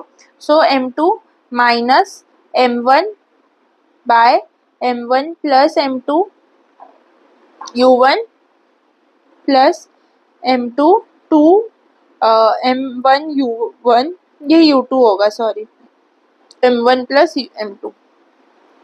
करेक्ट. इसको 0 माना है because 3 kg comes to rest. So 3 minus M1 by 3 plus M2, 3 plus M1, sorry. So U2 क्या है हमारा, V लिख ले लेते, प्लस 2 इंटू M1 क्या है, M1, एंड ये 3 प्लस M1, और U1 क्या होगा, फिर से V होगा हमारा. तो इसको हम लोग इधर ले लेंगे तो चलेगा, क्योंकि हेड ऑन है ना, तो एक माइनस ही रहेगा, ये माइनस है तो ये इस साइड आ सकता है. So 3 minus M1V, 3 plus M1 is equal to 2 M1V, 3 plus M1. ये कट हो जाएगा, VV कट हो जाएगा. 3 minus M1 is equal to 2 M1 आ गया. ये M1 को इधर भेज देंगे तो क्या आ जाएगा, 3 is equal two plus 3 M1. So M1 is equal to 1 kg आ गया. So 1 is the correct option. Next, a bullet of mass m moving with velocity strikes a suspended wooden block of mass m. If the block rises to height h, then the initial velocity v the bullet must have been. So क्या बोला है हम लोग को कि a bullet of mass m, ये mass m का एक bullet है, is moving with v velocity, strikes a wooden, ये जो wooden block है, suspended wooden block है, सस्पेंडेड वुडन ब्लॉक है, उसको जाती है, उसको ब्लॉक राइजेस टू ये हाइट पे लेके जाती है इधर. करेक्ट. सो क्या बोला है, then the initial velocity v the bullet must have been. ये v वेलोसिटी कितना रहेगा ऐसा पूछा है हम लोग को. करेक्ट. तो ये कैसे कर सकते हैं, विद द हेल्प ऑफ ये हमारा नो परफेक्टली इनइलास्टिक कोलिजन है. करेक्ट. सो इधर हमारा आ जाएगा m इंटू v, तभी ये 0 पे था, इज इक्वल टू हमारा फाइनल क्या आ जाएगा, ये इसमें एम्बेड हो जाएगा तो 0, एंड ये m प्लस ये m टोटल में जा रहा है इस हाइट पे. सो कितना हो जाएगा, 2gh. Correct. v is equal to root 2gh, ये पता है सबको, राइट. सो ये तो चला गया. फिर आ जाएगा हमारा ये v ढूंढना है ना हमें, तो m प्लस m बाय ये m root 2gh. We got the v correct. So D is the correct option. Next, a ball of mass m moving with speed v collides perfectly inelastically with another ball of mass m. at rest, the magnitude of impulse imparted to the first ball is. So imparted to the first ball is a ball of mass m moving with speed v collides perfectly inelastically with another ball of mass m at rest. The magnitude of impulse imparted by the first ball is. So first इसमें magnitude of impulse मतलब change in momentum, तो p final minus p initial चाहिए. So p final के लिए हम लोग को after collision वाला भी देखना पड़ेगा. क्या आ जाएगा इधर mv, ये 0 हो जाएगा, इधर m प्लस ये m इंटू v आ जाएगा. करेक्ट. सो ये v कितना आ गया mv by m plus m. Correct. अभी p फाइनल क्या हो जाएगा. सो इधर हमारा p final for first ball बोल के रखा है. सो क्या आ जाएगा m, ये फर्स्ट बॉल का मास इंटू ये छोटा mv plus m and initial क्या था हमारा mv था. करेक्ट. सो अभी इसमें से हम लोग ये m और v को कॉमन ले सकते. तो क्या आ जाएगा स्मॉल m प्लस ये माइनस हमारा 1. करेक्ट. तो इसको सॉल्व करेंगे तो इधर माइनस ये आ जाएगा, तो इधर से mm कट हो जाएगा and we gate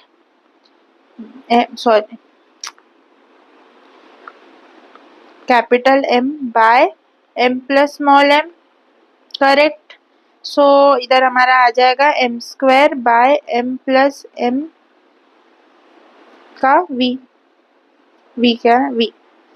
I hope this is very clear. सबको समझ रहा है हम लोग ने ये क्या किया है. ओके. I am sorry. इधर हमारा कैपिटल M है, ये वाला ना, ये वाला हमारा कैपिटल M है. करेक्ट. सो इधर ये कैपिटल M है, सो इधर भी ये कैपिटल M हो जाएगा. सॉरी, ये हमारा माइनस ये स्मॉल m आ जाएगा इधर. सो हमारा आंसर कौन सा हो जाएगा, ऐसा हो जाएगा m स्मॉल m ये plus m v. Sorry, third is the correct option. Next. So अभी ये क्वेश्चन देखते हैं. Particle A makes a perfectly elastic collision with another particle B at rest. They fly apart in opposite direction with equal speeds. अभी इनका v1 और v2 equal है. Correct. So there अभी हम लोग डायरेक्ट फॉर्मूलाज लगा सकते हैं v1 इक्वल टू v2 करके, फिर हम लोग को ma और mb का रिलेशन मिल जाएगा. करेक्ट. सो v1 का फॉर्मूला में ये हमें पता होना चाहिए कि हमारा b पार्टिकल फर्स्ट तो रेस्ट पे था, तो हमारा u2 जो है वो तो 0 होगा. सो हम लोग फॉर्मूला में वो वाला पार्ट ऑलरेडी 0 लेके ही करते हैं सॉल्व. तो फर्स्ट क्या आ जाएगा m1 minus m2 by m1 plus m2 u1 and second part 0 होगा. सो इधर आ जाएंगे. अभी इसमें फर्स्ट u2 फर्स्ट वाले पार्ट में आ जाएगा तो वो 0 हो जाएगा, तो सिर्फ सेकेंड वाला पार्ट आएगा 2m1 u1 m1 plus m2. Correct. इधर से u1 cut, m1 plus m2 cut. ये m1 क्या है ma है. और इन्हें इधर एक चीज क्लियरली दिया है कि ऑपोजिट डायरेक्शन में इक्वल स्पीड है, मतलब एक v पे माइनस होगा. करेक्ट. तो इधर ले लेते हैं minus. So minus of minus mb is equal to 2ma. Correct. So bracket open किया तो माइनस ma ये प्लस mb हो जाएगा इज इक्वल टू 2ma. ये ma को इधर सेंड कर दो तो mb is equal to 3ma. So हमारे पास है answer. Second option is the correct one. I hope this is very clear. सिर्फ आपको इधर ये इक्वल स्पीड बट डायरेक्शन वाला चीज अच्छे से देखना, वरना इधर रॉन्ग हो जाएगा. अभी इधर ऑप्शन नहीं दिया बट एग्जाम में ऑप्शन रहेगा तो देन आपका इनकरेक्ट आ जाएगा. So check it. सो अभी हम लोग बात करने वाले is about ball earth collision. So यहाँ पे क्या होता है, जब हम लोग एक ऑब्जेक्ट या एक बॉल को ड्रॉप कर रहे, ड्रॉप का मतलब तो पता होगा रिलीज कर रहे u इज इक्वल टू 0 पे कुछ h हाइट से. करेक्ट. तो तभी उसका जब वो ग्राउंड पे कोलाइड होने वाला रहता है तभी उसका वेलोसिटी कितना हो जाता है √2gh जितना before collision. Correct. And collide होने के बाद वो फिर से ऊपर जाएगा अगर हमारा इलास्टिक कोलिजन है, मतलब हमारा जो इधर ग्राउंड का E है वो इक्वल टू 1 दे दिया, तो जो आफ्टर कोलिजन वाला स्पीड रहेगा वो भी √2gh जितना ही रहेगा. करेक्ट. बट अगर हम लोग ने E को इधर 0 दे दिया तो जो बॉल कोलाइड हुआ फिर वहां पे ही रह जाएगा. करेक्ट. सो अगर If E was 0, then ball would have stick to ground. If E is 1, then elastic collision. Elastic collision हुआ तो after collision वाला speed भी कितना होगा, √2gh जितना, एंड फिर से वो ऊपर तक जाएगा जितना ऊपर से ड्रॉप किया था वहां तक. करेक्ट. तो आई hope this is very clear. But basically हमारा ना तो इलास्टिक कोलिजन होता है ना तो परफेक्टली इन इलास्टिक कोलिजन होता है. ये इन जो बीच वाला है ना 0 से 1 वाले केस वाला होता है इन इलास्टिक कोलिजन. सो अभी हम लोग बात करेंगे इज अबाउट दिस. जब हम लोग ने एक एम मास को छोड़ा for in elastic collision. Okay, इधर हमारा कुछ ई है जो कि 0 से बड़ा एंड 1 से कम है. नॉन परफेक्टली इन इलास्टिक भी नहीं है और इलास्टिक भी नहीं है, बीच वाला इन इलास्टिक कोलिजन हो रहा है. तो वहां पे हमारा ई इज इक्वल टू क्या आ जाता है, velocity of separation by velocity of approach. Correct. So इधर हमारा वेलोसिटी ऑफ सेपरेशन कितना होगा, इधर ये कोलाइड होके ऊपर गया, ये हमारा आ गया वेलोसिटी आफ्टर कोलिजन. करेक्ट. तो UAC लिख सकते हैं. फिर वो ऊपर जाएगा, फिर से इधर इसका 0 ही होने वाला है तो सिर्फ हम लोग वेलोसिटी आफ्टर कोलिजन लिख देते हैं. फिर वेलोसिटी ऑफ अप्रोच क्या हो जाएगा हमारा, इधर से तो 0 रहेगा, ड्रॉप किया इसके वजह से. सो इधर अप्रोच होते होते इसका velocity √2gh velocity before collision लिख देंगे.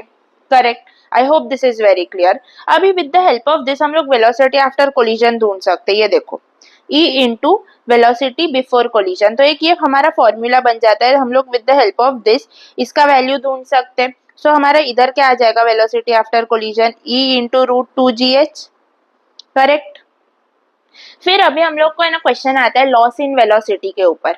सो लॉस इन वेलोसिटी क्या होता है कि जब भी इलास्टिक है तभी वहां पे लॉस होने वाला नहीं है. करेक्ट. इन इलास्टिक है तो वो तो कंप्लीटली वहां पे ग्राउंड पे स्टक हो जाएगा. बट हमारा इन परफेक्टली इन इलास्टिक है तो, बट इन इलास्टिक है तो वहां पे क्या होगा, कुछ तो एनर्जी जो वेलोसिटी है वो लॉस होगा एंड देन फिर से ऊपर जाएगा थोड़ा बहुत. करेक्ट. तो लॉस इन वेलोसिटी कैसे ढूंढेंगे, velocity after collision minus velocity before collision कर देंगे तो विल गेट ना कि हाउ मच वेलोसिटी लॉस हुआ वहां पे. करेक्ट. तो हम लोग ने वही किया. तो हम लोग ने वेलोसिटी आफ्टर कोलिजन में हम लोग ने E into velocity before collision लिख दिया माइनस ये. सो इधर से हम लोग ने इसको कॉमन निकाला, velocity before collision, and bracket में आ गया E-1. सो ये हमारा क्या हो गया, लॉस इन वेलोसिटी. बट हम लोग को डायरेक्ट क्वेश्चन नहीं आता, हम लोग को ना इस कोलिजन वाले पार्ट में फ्रैक्शन ज्यादा पूछ लेते. तो पूछेंगे fraction of loss in velocity in collision क्या हुआ है. तो क्या करना है, जो लॉस हुआ है डिवाइड बाय इनिशियल कितना था. ये चीज मैंने स्टार्टिंग में भी सिखाया था कि फ्रैक्शन कभी भी ऐसे ही लिखना है, हमें जो चीज पूछा है डिवाइड बाय इनिशियल कितना था वो कर दो. करेक्ट. तो इधर भी वही करना है, हमारा delta we loss divide by हमारा वेलोसिटी बिफोर कोलिजन. करेक्ट. सो इसको भी हम लोग ने डेल्टा वी को हम लोग ने उसका फॉर्मूला लिखा तो इधर से हमारा ये कट हो गया एंड वी गॉट E-1. सो है ना, इधर से एक चीज आप ऐसा सोच सकते हो लाइक कि जब हम लोग के पास जब E क्या होता है, E के वजह से वो ऑब्जेक्ट है वो ऊपर गया थोड़ा सा, E के वजह से ही ऊपर गया है. अगर E1 है तो वो पूरा रिपीट ऊपर जाएगा जितने हाइट से गिरा था. E0 है तो वो वहां पे ही स्टक होगा, बट इनके बीच में है E0 से 1 तो वो इस हिसाब से हाइट को कवर करेगा. करेक्ट. बट E-1 क्या हो जाता है कि कितना लॉस हुआ है वो हम लोग ढूंढ पा रहे हैं उसके वजह से कि इतना लॉस हुआ इसके वजह से वो E के वजह से उतना ही कवर कर पाया. आई होप ये समझ रहा है. ये थोड़ा हम लोग कंसेप्ट क्लियर करने के लिए इसका ऐसा ज्यादा जरूरत नहीं है, बट E-1 याद रखो. That's it. नेक्स्ट तो क्या हो गया, fraction of loss in velocity of collision is E-1 basically. So है ना, अभी क्वेश्चन हम लोग को क्या आता है कि जब अभी हम लोग ने बॉल फेंका तो वो गिरेगा, फिर से थोड़ा ऊपर जाएगा, थोड़ा कम ऊपर जाएगा, ऐसे करते करते स्टॉप होता है. डायरेक्टली स्टॉप नहीं होता है, डायरेक्टली पूरा हाइट रिकवर नहीं करता, ये चीज पता है हमें. करेक्ट. तो वो कितना वेलोसिटी हर कोलिजन में कवर कर रहा है वो कैसे ढूंढेंगे हम लोग, with the help of this. देखो जो हम लोग ने ये फॉर्मूला पढ़ा ना अभी, इसके हेल्प से हम लोग ढूंढ सकते हैं. वो जब हम लोग ने इस बॉल को ड्रॉप किया तभी इसका U वेलोसिटी आ गया √2gh एंड उसका आफ्टर कोलिजन क्या होता है, E into velocity before collision. So हम लोग ने क्या कर दिया, E इंटू यू कर दिया. करेक्ट. फिर वो E इंटू यू से ऊपर गया एंड इधर कोलाइड हुआ E इंटू यू से. ये तो पता है ना, जब ऐसे जाता है तो फिर से वेलोसिटी उतना ही होता है, उसका सिर्फ डायरेक्शन स्पीड उतना ही होता है, सिर्फ डायरेक्शन चेंज होता है. ये चीज हम लोग ने मोशन इन स्ट्रेट लाइन में सीखा है. सो इधर अभी इसका जो कोलिजन वेलोसिटी था वो क्या हो गया, EU हो गया. फिर से ये कोलाइड होकर ऊपर जा रहा है तो इसका E इंटू EU हो गया. तो हम लोग हर बार क्या कर रहे हैं, after collision and before collision देख रहे हैं. हर ये वाले चीज में, हर ये वाले चीज में, करेक्ट। सो हमारा अभी हम लोग को कोई भी अभी पूछा nth कोलिजन पे पूछा है वेलोसिटी, तो क्या आ जाएगा ई एन यू। अभी हम लोग को पूछा है थर्ड, ये देखो वेलोसिटी v3, कौन सा आ जाएगा, ये देखो ये v1 है, ये v2 है, ये v3 है, करेक्ट। तो क्या आ जाएगा ई क्यूब यू, यू क्या था हमारा इनिशियल जितना ये था उतना। आई hope this is very clear, ये समझ रहा है सबको कि हम लोग को ये वाला फॉर्मूला यूज करना है हर जगह। अभी इधर हमारा u था बिफोर कोलिजन, फिर इधर फाइनल कोलिजन क्या आया e इंटू यू, फिर e इंटू यू इधर के लिए बिफोर कोलिजन था, फिर उसका कोलाइड होने के बाद क्या हुआ e इंटू ई यू, मतलब ई स्क्वायर यू हो गया। फिर थर्ड टाइम क्या हुआ e स्क्वायर यू उसका बिफोर कोलिजन था, तो आफ्टर कोलिजन और एक e ऐड हो गया, तो e क्यूब यू हो गया। आई hope this is very clear, सबको समझ रहा है। सो बेसिकली हम लोग को पूछा ना कि सिक्स्थ कोलिजन पे कितना वेलोसिटी है, और हम लोग को u दे के रखा है, तो क्या करना है e 6u कर देना है, वी गॉट द आंसर। बस ये देखो डायरेक्ट n इधर लिखेंगे, will get the answer, okay. फिर अभी हाइट का क्वेश्चन आ जाता है कि वेलोसिटी तो ठीक है समझा, इतना कवर हुआ, फर्स्ट h हाइट हुआ, फिर h1 हाइट हुआ, फिर h2 हाइट हुआ, तो ये हाइट कितना कवर हो रहा है वो बताओ। इधर हम लोग देख रहे हैं, हम लोग हाइट का फॉर्मूला क्या आ जाता है हमारा u स्क्वायर बाय 2g जितना, करेक्ट। तो इधर हम लोग ने h1 लिखा, h1, और इधर देखो ये v1 वेलोसिटी से ऊपर जा रहा है, तो v1 स्क्वायर बाय 2g कर दिया, तो विल गेट द हाइट, कितना ये हाइट कवर हुआ ये हमें मिल जाएगा, करेक्ट। सो हम लोग ने v1 का वैल्यू क्या आ गया था e इंटू यू, तो e स्क्वायर यू स्क्वायर लिख दिया, करेक्ट। सो e स्क्वायर और यू स्क्वायर क्या था रूट 2gh, तो 2gh हो गया। सो इधर से 2g cut and we got e h1 is equal to E square h, correct. I hope this is very clear. तो अभी आपको पूछा है कि h2 बताओ, मतलब ये बताओ। सो क्या करना है e स्क्वायर के जगह पे इधर h1 था, e स्क्वायर इधर 1 लगा दो, इंटू 1 कर दो, तो इधर आ जाएगा e4h। देखो h for nth collision is equal to e 2 into N H. अभी h3 ढूंढना है, तो 2 इंटू एन कितना होता है, 2 इंटू 3 कितना होता है 6, तो e रेस टू 6h आ जाएगा। आई hope this is very clear, ये समझ रहा है सबको। सो बेसिकली आपको ये सब याद रहना रहे, फॉर्मूलाज आपको याद रहना ही चाहिए। सो हम लोग एक बार गो थ्रू करते हैं। वेलोसिटी क्या था हमारा, ये after collision is equal to E into velocity before collision. तो इसके हेल्प से हम लोग ने हर बार कोलाइड होने के बाद उसका वेलोसिटी ढूंढा, एंड फॉर nth कोलिजन हमारा वेलोसिटी आ गया e raise to n into U, correct. फिर वैसे ही हम लोग ने हर उसमें जो वेलोसिटी था उसके बेस पे हाइट कितना कवर हो रहा है वो ढूंढा, करेक्ट। तो हम लोग ने इधर फॉर्मूला से किया, तो फर्स्ट v1 h1 के लिए किया, सो वो क्या आ गया e स्क्वायर h आ गया, करेक्ट। सेकेंड हम लोग ने देखा फॉर nth कोलिजन, तो क्या आ जाएगा e raise to 2 into N, और जो हाइट हमारा नॉर्मली फर्स्ट था वो। सो है ना, इधर बहुत जन कंफ्यूज हो जाते हैं कि h1 तो ये होना चाहिए, बट इधर देखो ये ड्रॉप हुआ है, उसके बाद ये वाला चीज इधर से कोलिजन स्टार्ट हुआ है, करेक्ट। सो आपको इधर से ही h1 h2 h3 वैसा पूछा रहेगा तो आंसर बताना है। ये h पूछा है, देन हम लोग जो करते हैं u स्क्वायर बाय जो 2g वगैरह करके करते हैं वही आएगा answer. I hope this is very clear. अभी है ना एक क्वेश्चन आता है, दैट इज टोटल डिस्टेंस कितना कवर हुआ, मतलब इधर से बॉल फेंकने पे ये ऐसे ऐसे ऐसे ऐसे ऐसे ऐसे जाके किधर स्टॉप हुआ, उसमें कितना डिस्टेंस कवर हुआ ये पूछते हैं हमें।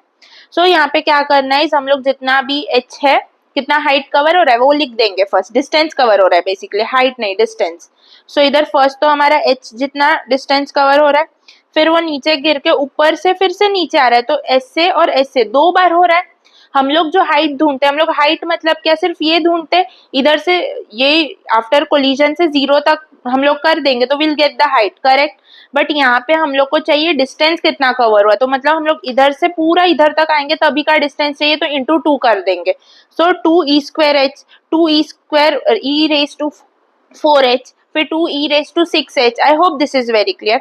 फिर क्या कर दिया, h तो कुछ नहीं, इसको कॉमन ले लिया 2 ई रेस टू h को, करेक्ट। फिर 1 plus E square plus E raise to 4 plus E raise to 6 आ गया, करेक्ट। फिर इसको हम लोग हमारा ज्योमेट्रिक प्रोग्रेशन के हेल्प से हम लोग सॉल्व कर सकते हैं इसको। फर्स्ट क्या आ जाएगा, फर्स्ट कौन सा डिजिट है, divide by 1 minus common ratio आ जाता है हमारा, करेक्ट। तो कॉमन रेशो क्या था, ई स्क्वायर था। फिर इसको हम लोग ये इसको बाहर निकाला था, मतलब इसको मल्टीप्लाई कर दिया अंदर, so will get this. And इसके बाद इसको थोड़ा रीअरेंज किया h के साथ एंड सब, इसमें से h को भी कॉमन निकाल के रीअरेंज किया तो हम लोग को टोटल डिस्टेंस आ गया इस h ब्रैकेट में 1 plus E square divide by 1 minus E square. I hope this is very clear. ये डिस्टेंस है, ये याद रखना पड़ेगा क्योंकि इसका आपको डायरेक्ट क्वेश्चन आता है। ये आपको यही पूछ लेंगे कि टोटल डिस्टेंस कितना कवर हुआ है एंड वहां पे आपको अगर ये नहीं याद आ रहा है देन आपका पूरा क्वेश्चन जा सकता है। सो आपको ये वैल्यूज याद रखना पड़ेगा। नेक्स्ट, अभी आपको टाइम के ऊपर भी क्वेश्चन पूछते हैं। सो फर्स्ट ड्रॉप करने के टाइम तो टी टाइम कवर किया था, करेक्ट कितना आ जाता है 2√2h/g, करेक्ट। बट सेकेंड उसमें हमारा इधर से इधर ये टाइम कवर होगा, ये इधर से इधर वाला। सो ये t1 टाइम, तो इधर 2 इंटू √2h/g करेंगे ना, 2h1/g। तो इधर h1 हमारा क्या था, e²/h, करेक्ट, e²/h था।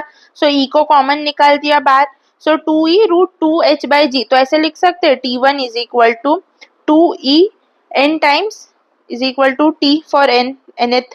अगर ये t इज इक्वल टू 2 है तो e⁻² हो जाएगा, t इज इक्वल टू 3 है। अभी t1 ये है, t2 ये है, t3 ये है, ये समझना बहुत जरूरी है। ये हमारा ड्रॉप वाला है तो इधर तो √2h/g ही आएगा जैसे हाइट के लिए किया था, करेक्ट। फिर इसमें भी हमें टोटल टाइम का क्वेश्चन आ जाता है। सो t plus t1 plus t2 plus t3 करेंगे, बट इधर फर्स्ट तो √2h/g पर सेकेंड में हम लोग को इंटू 2 करना पड़ेगा, करेक्ट। तो 2e√2h/g, तो वैसे कॉमन निकाला, फिर से वही जैसे हाइट के लिए किया था वो किया and we got this formula. क्या आ जाता है, t is equal to √2h/g 1 plus e divide by 1 minus e. इधर e² था, इधर e है, ये याद रखना एंड दैट्स इट, इजी है बहुत। अभी हम लोग क्वेश्चंस पे आते हैं सो दैट थोड़ा क्लैरिटी है। एक बार फॉर्मूलाज गो थ्रू कर लेते हैं जस्ट। सबसे इंपॉर्टेंट फॉर्मूला ये तो समझाइए, बहुत सारा क्वेश्चन इससे सॉल्व हो जाता है। सेकंड हमारा लॉस इन वेलोसिटी फ्रैक्शन वाला।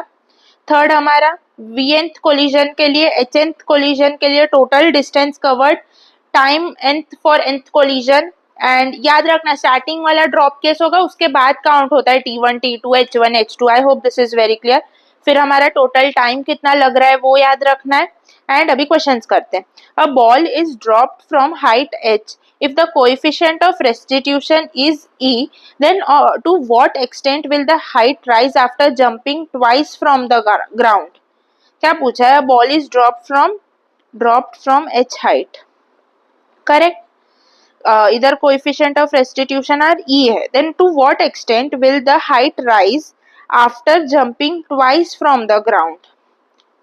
ट्वाइस, हाँ दूसरी बार ट्वाइस फ्रॉम द ग्राउंड मतलब इधर से 1, ये h1, ये हमारा h2। ये h1 नहीं पूछा है हम लोग को, पूछा है twice, first time and second time में कितना हाइट राइज होगा। तो क्या आ जाएगा, h2 is equal to e², e2 into 2 और हमारा h जो है हाइट, सो क्या आ जाएगा e⁻⁴h। So d is the correct option. Next, a 1 kg ball falls from a height of 25 cm and rebounds up to height of 9 cm. The coefficient of restitution is, so हमारा 25 9 cm e⁻² into first ये n1 ही देके रखा है, कुछ नहीं देके रखा है ना तो n1 ही समझना है, ओके। इंटू इधर क्या है 25 है हमारा, सो यही आएगा ना h1 is equal to e⁻²n हमारा जो रेगुलर हाइट है वो। सो e² इज इक्वल टू आ जाएगा 9/25, e आ जाएगा हमारा 3/5। सो इसको सॉल्व करेंगे तो 0.6 जितना आ रहा है, सो a is the correct option. Next, a rubber ball is dropped from a height of 5 meter on a plane. On bouncing it rises to 1.8 meter. The ball loses its velocity on bouncing by a factor of, first तो हम लोग को e ढूंढना पड़ेगा, correct. Then हम लोग loss in velocity वगैरह ढूंढ सकेंगे, करेक्ट। तो हमारा ये क्या आ जाएगा, नॉर्मल हाइट क्या है 5, तो h1 is equal to e⁻² into हमारा normal h। So h1 is 1.8, e² is 5, e² is equal to 1.8/5, e² is equal to ये क्या आ जाएगा हमारा 9/25 कर सकते हैं, इसको इंटू 10 कर दो दोनों साइड, तो 18/50 आ जाएगा, तो 9/25, तो ई हमारा आ जाएगा 3/5। बट हम लोग को ई का वैल्यू नहीं पूछा, हम लोग को पूछा है the ball loses its velocity on bouncing by factor of, कितना वेलोसिटी इसने लूज किया ये पूछा है हमें। करेक्ट, तो हमारा डेल्टा वी क्या आ जाता है 1 माइनस ई, तो 1 माइनस 3/5, सॉरी हाँ 1 माइनस 3/5, 2/5 आ जाएगा। So B is the correct option. इधर हम लोग को क्या पूछा है कि बॉल वहां पे बाउंस होने के बाद कितना वेलोसिटी लूज किया है। करेक्ट, हम लोग को ये नहीं पूछा कि वहां पे हमारा ई क्या होगा, कोएफिशिएंट ऑफ रेस्टिट्यूशन क्या होगा, ये नहीं पूछा कि किस फैक्टर के वजह से वो फिर से ऊपर गया। करेक्ट, ये पूछा है कि कितना वेलोसिटी में लॉस आया कितने फैक्टर के वजह से, तो that is 2/5। I hope this is very clear. Question अच्छे से पढ़ना पड़ेगा वरना ये गलत हो सकता है, क्योंकि 3/5 भी हमें ऑप्शन में देके रखा रहता है। ये क्वेश्चन देखते हैं। A ball is dropped from a height of 10 मीटर if 40% of its energy is lost in collision with the earth, then the after collision the ball will rebound to a height of। so क्या बोल रहे हैं कि जब ये नीचे ऐसा कोलाइड हो रहा है तभी इसका 40% एनर्जी लॉस हो रहा है, मतलब 60% अभी भी है, जो एनर्जी बचा है उसके वजह से भी कुछ हाइट पे ये जाएगा। करेक्ट, तो हम लोग ऐसा कर सकते हैं क्या, 60% ऑफ 10 विल गिव अस कितना हाइट तक वो गया, कर सकते। सो 60/100 इंटू 10 कर देंगे। सो इधर से 0 0 कट, इसका h1 आ गया 6 मीटर। सो ये क्वेश्चन थोड़ा सा ये टॉपिक से नहीं है, मतलब जो फॉर्मूलाज हम लोग ने पढ़े वो नहीं है, बट इधर आप ये कंसेप्ट देखो अच्छे से समझो इसको कि हम लोग ने जब ऊपर पढ़ा था ई क्या होता है हमारा, जिसके वजह से बॉल रिबाउंड हो रहा है थोड़ा बहुत, एंड हमारा जो लॉस ऑफ वेलोसिटी है वो क्या होता है 1 माइनस या E-1 जो भी है। करेक्ट, तो वो क्या होता है जिसके वजह से बॉल पूरा हाइट कंप्लीट नहीं किया बट थोड़ा बहुत हाइट किया, वो लॉस होने के वजह से। इधर भी वही है, हम लोग को परसेंट के टर्म्स में देके रखा है कि हमारा जो ई है वो 0.6 है, 60% है मतलब 0.6 है, एंड जो लॉस ऑफ हीट हुआ है वो 0.4 है, 40% परसेंट के टर्म्स में देके रखा है just. I hope this is very clear. अभी हम एक नए टॉपिक पे आते हैं, दैट इज ऑब्लिक कोलिजन। ये बहुत इजी है, जो हम लोग ने लॉज ऑफ मोशन में पढ़ा था ना, हम लोग एक बॉल को ऐसा फेंकते ग्राउंड पे, वो फिर से रिबाउंड होके सेम वेलोसिटी से ऊपर जा रहा था, सेम वेलोसिटी से जा रहा था, मतलब क्या है यहाँ पे वहां पे हमारा इलास्टिक कोलिजन के ऊपर बात हो रहा था। इधर हम लोग बात करेंगे जब कुछ ई प्रेजेंट है, तो जब कुछ ई प्रेजेंट है ना और हम लोग ने बॉल को कुछ यू वेलोसिटी से फेंका कुछ एंगल थीटा के साथ with the normal, okay so हमारा ये यू साइन थीटा हो गया, ये यू कॉस थीटा हो गया। अभी हम लोग ने तभी भी डिस्कस किया था ये बॉल हमारे ग्राउंड पे क्यों आ रहा है, बिकॉज ऑफ दिस वेलोसिटी, इस वेलोसिटी के वजह से ये बॉल ग्राउंड पे आके कोलाइड कर रहा है, ये वेलोसिटी के वजह से सिर्फ आगे ही जा रहा है, बट ये वेलोसिटी के वजह से हमारा बॉल ग्राउंड पे कोलाइड कर रहा है। तो जब कोलाइड करेगा और फिर से ऊपर जाएगा, बट अभी हमारे पास कुछ ई इज इक्वल टू कुछ रहेगा, 1 नहीं है एग्जैक्टली, कुछ है। करेक्ट, तो हम लोग इसको कैसे डिफाइन करेंगे, E इज इक्वल टू हमारा after collision and before collision वाले हेल्प से कर सकते, बिकॉज अगर E इज इक्वल टू 1 है देन तो ये U cos थीटा ही रहेगा, but E is equal to हमारा 1 नहीं है, उससे कम है, देन हमारा E into u cos theta so change हो जाएगा। करेक्ट, सो ये हमारा after collision U cos theta आ गया, एंड हमारा साइन थीटा वैसे ही रहा। क्यों ऐसा हुआ, बिकॉज साइन थीटा का कुछ फर्क ही नहीं पड़ता, साइन थीटा होने के वजह से जस्ट बॉल थोड़ा सा आगे आके नीचे कोलाइड कर रहा है। करेक्ट, यू कॉस थीटा के वजह से बॉल कोलाइड कर रहा है बेसिकली, इसके वजह से जो चेंज आता है वो सिर्फ वाई एक्सिस के वेलोसिटी में आता है, ना कि एक्स एक्सिस के वेलोसिटी में, क्योंकि एक्स एक्सिस और उस कोलिजन का कुछ रिलेशन ही नहीं है पूरे इस सिस्टम में। I hope this is very clear. तो फिर इसका delta P at X axis equal to 0 हो जाएगा, क्योंकि चेंज तो कुछ आया नहीं है।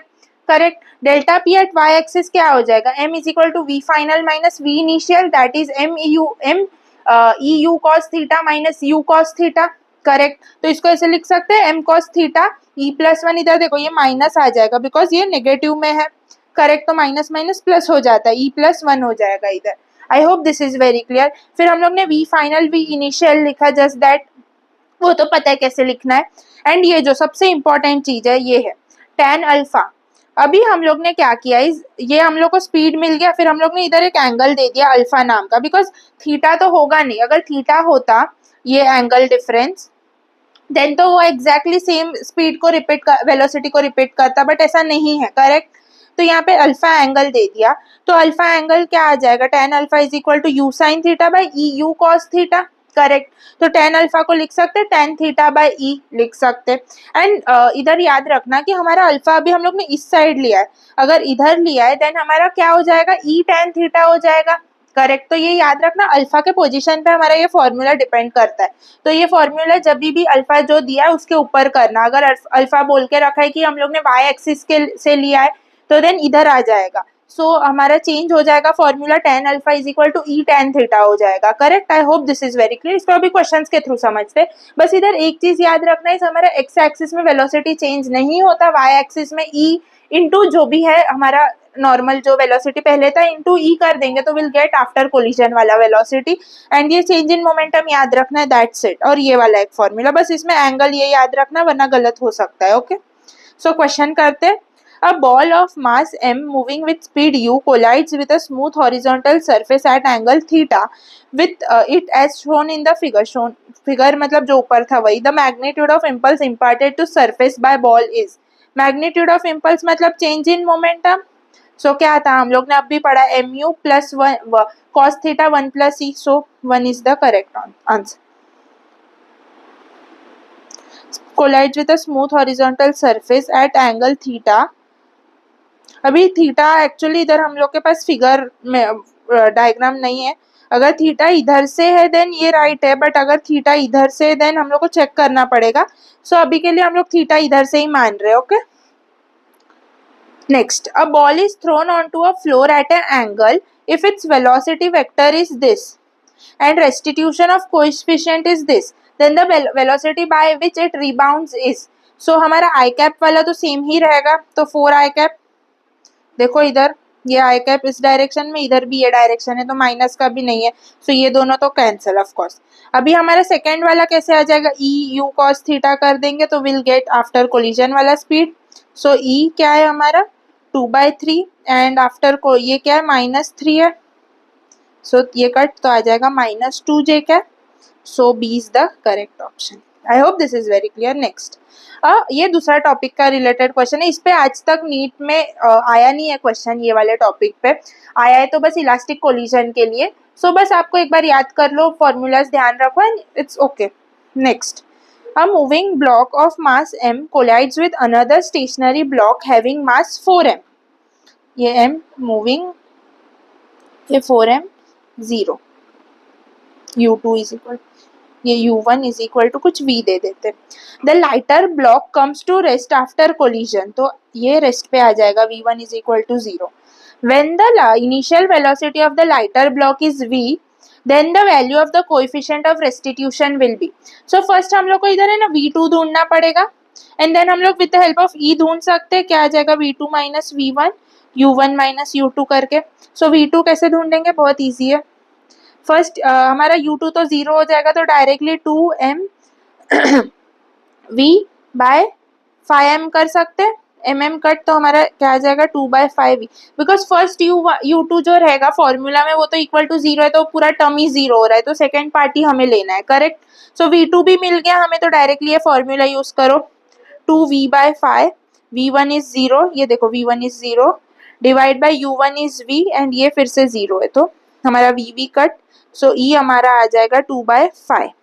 सो 2/5 क्या आ जाता है, e is equal to 0.4, so c is the correct option. I hope this is very clear. अभी नेक्स्ट क्वेश्चन, सो ये क्वेश्चन देखते हैं।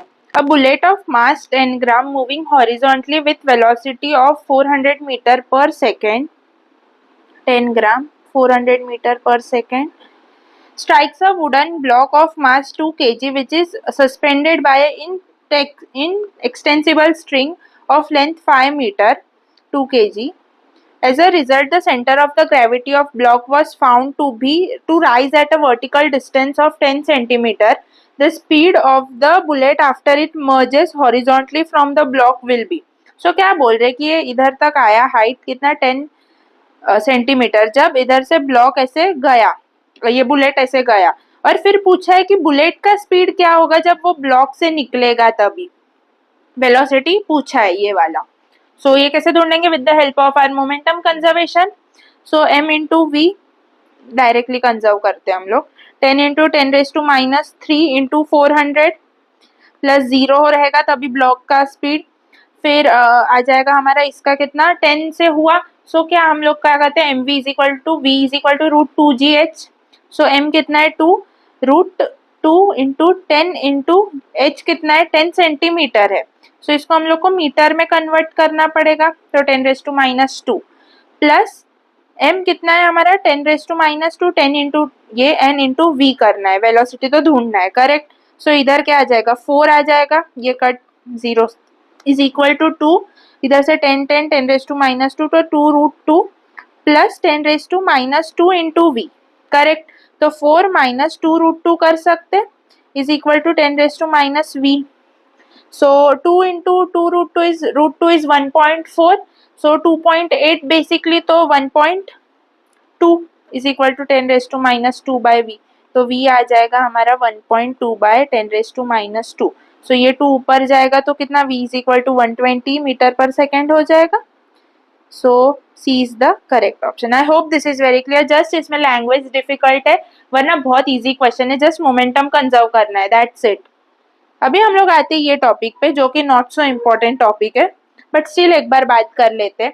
जब हमारा है ना u1 एंड u2 वेलोसिटी से आता है एंड बोल रहे हैं कि ऑब्लिक कोलिजन हो रहा है दोनों ऑब्जेक्ट्स का, तो है ना दोनों ऑब्जेक्ट्स एक ऐसे जाएगा एक ऐसे जाएगा एंड इन दोनों के बीच में जो एंगल बनेगा वो 90 डिग्री का बनेगा। दैट्स इट, इतना ही याद रखना है हमें क्योंकि इस पे नीट पे क्वेश्चन नहीं आता।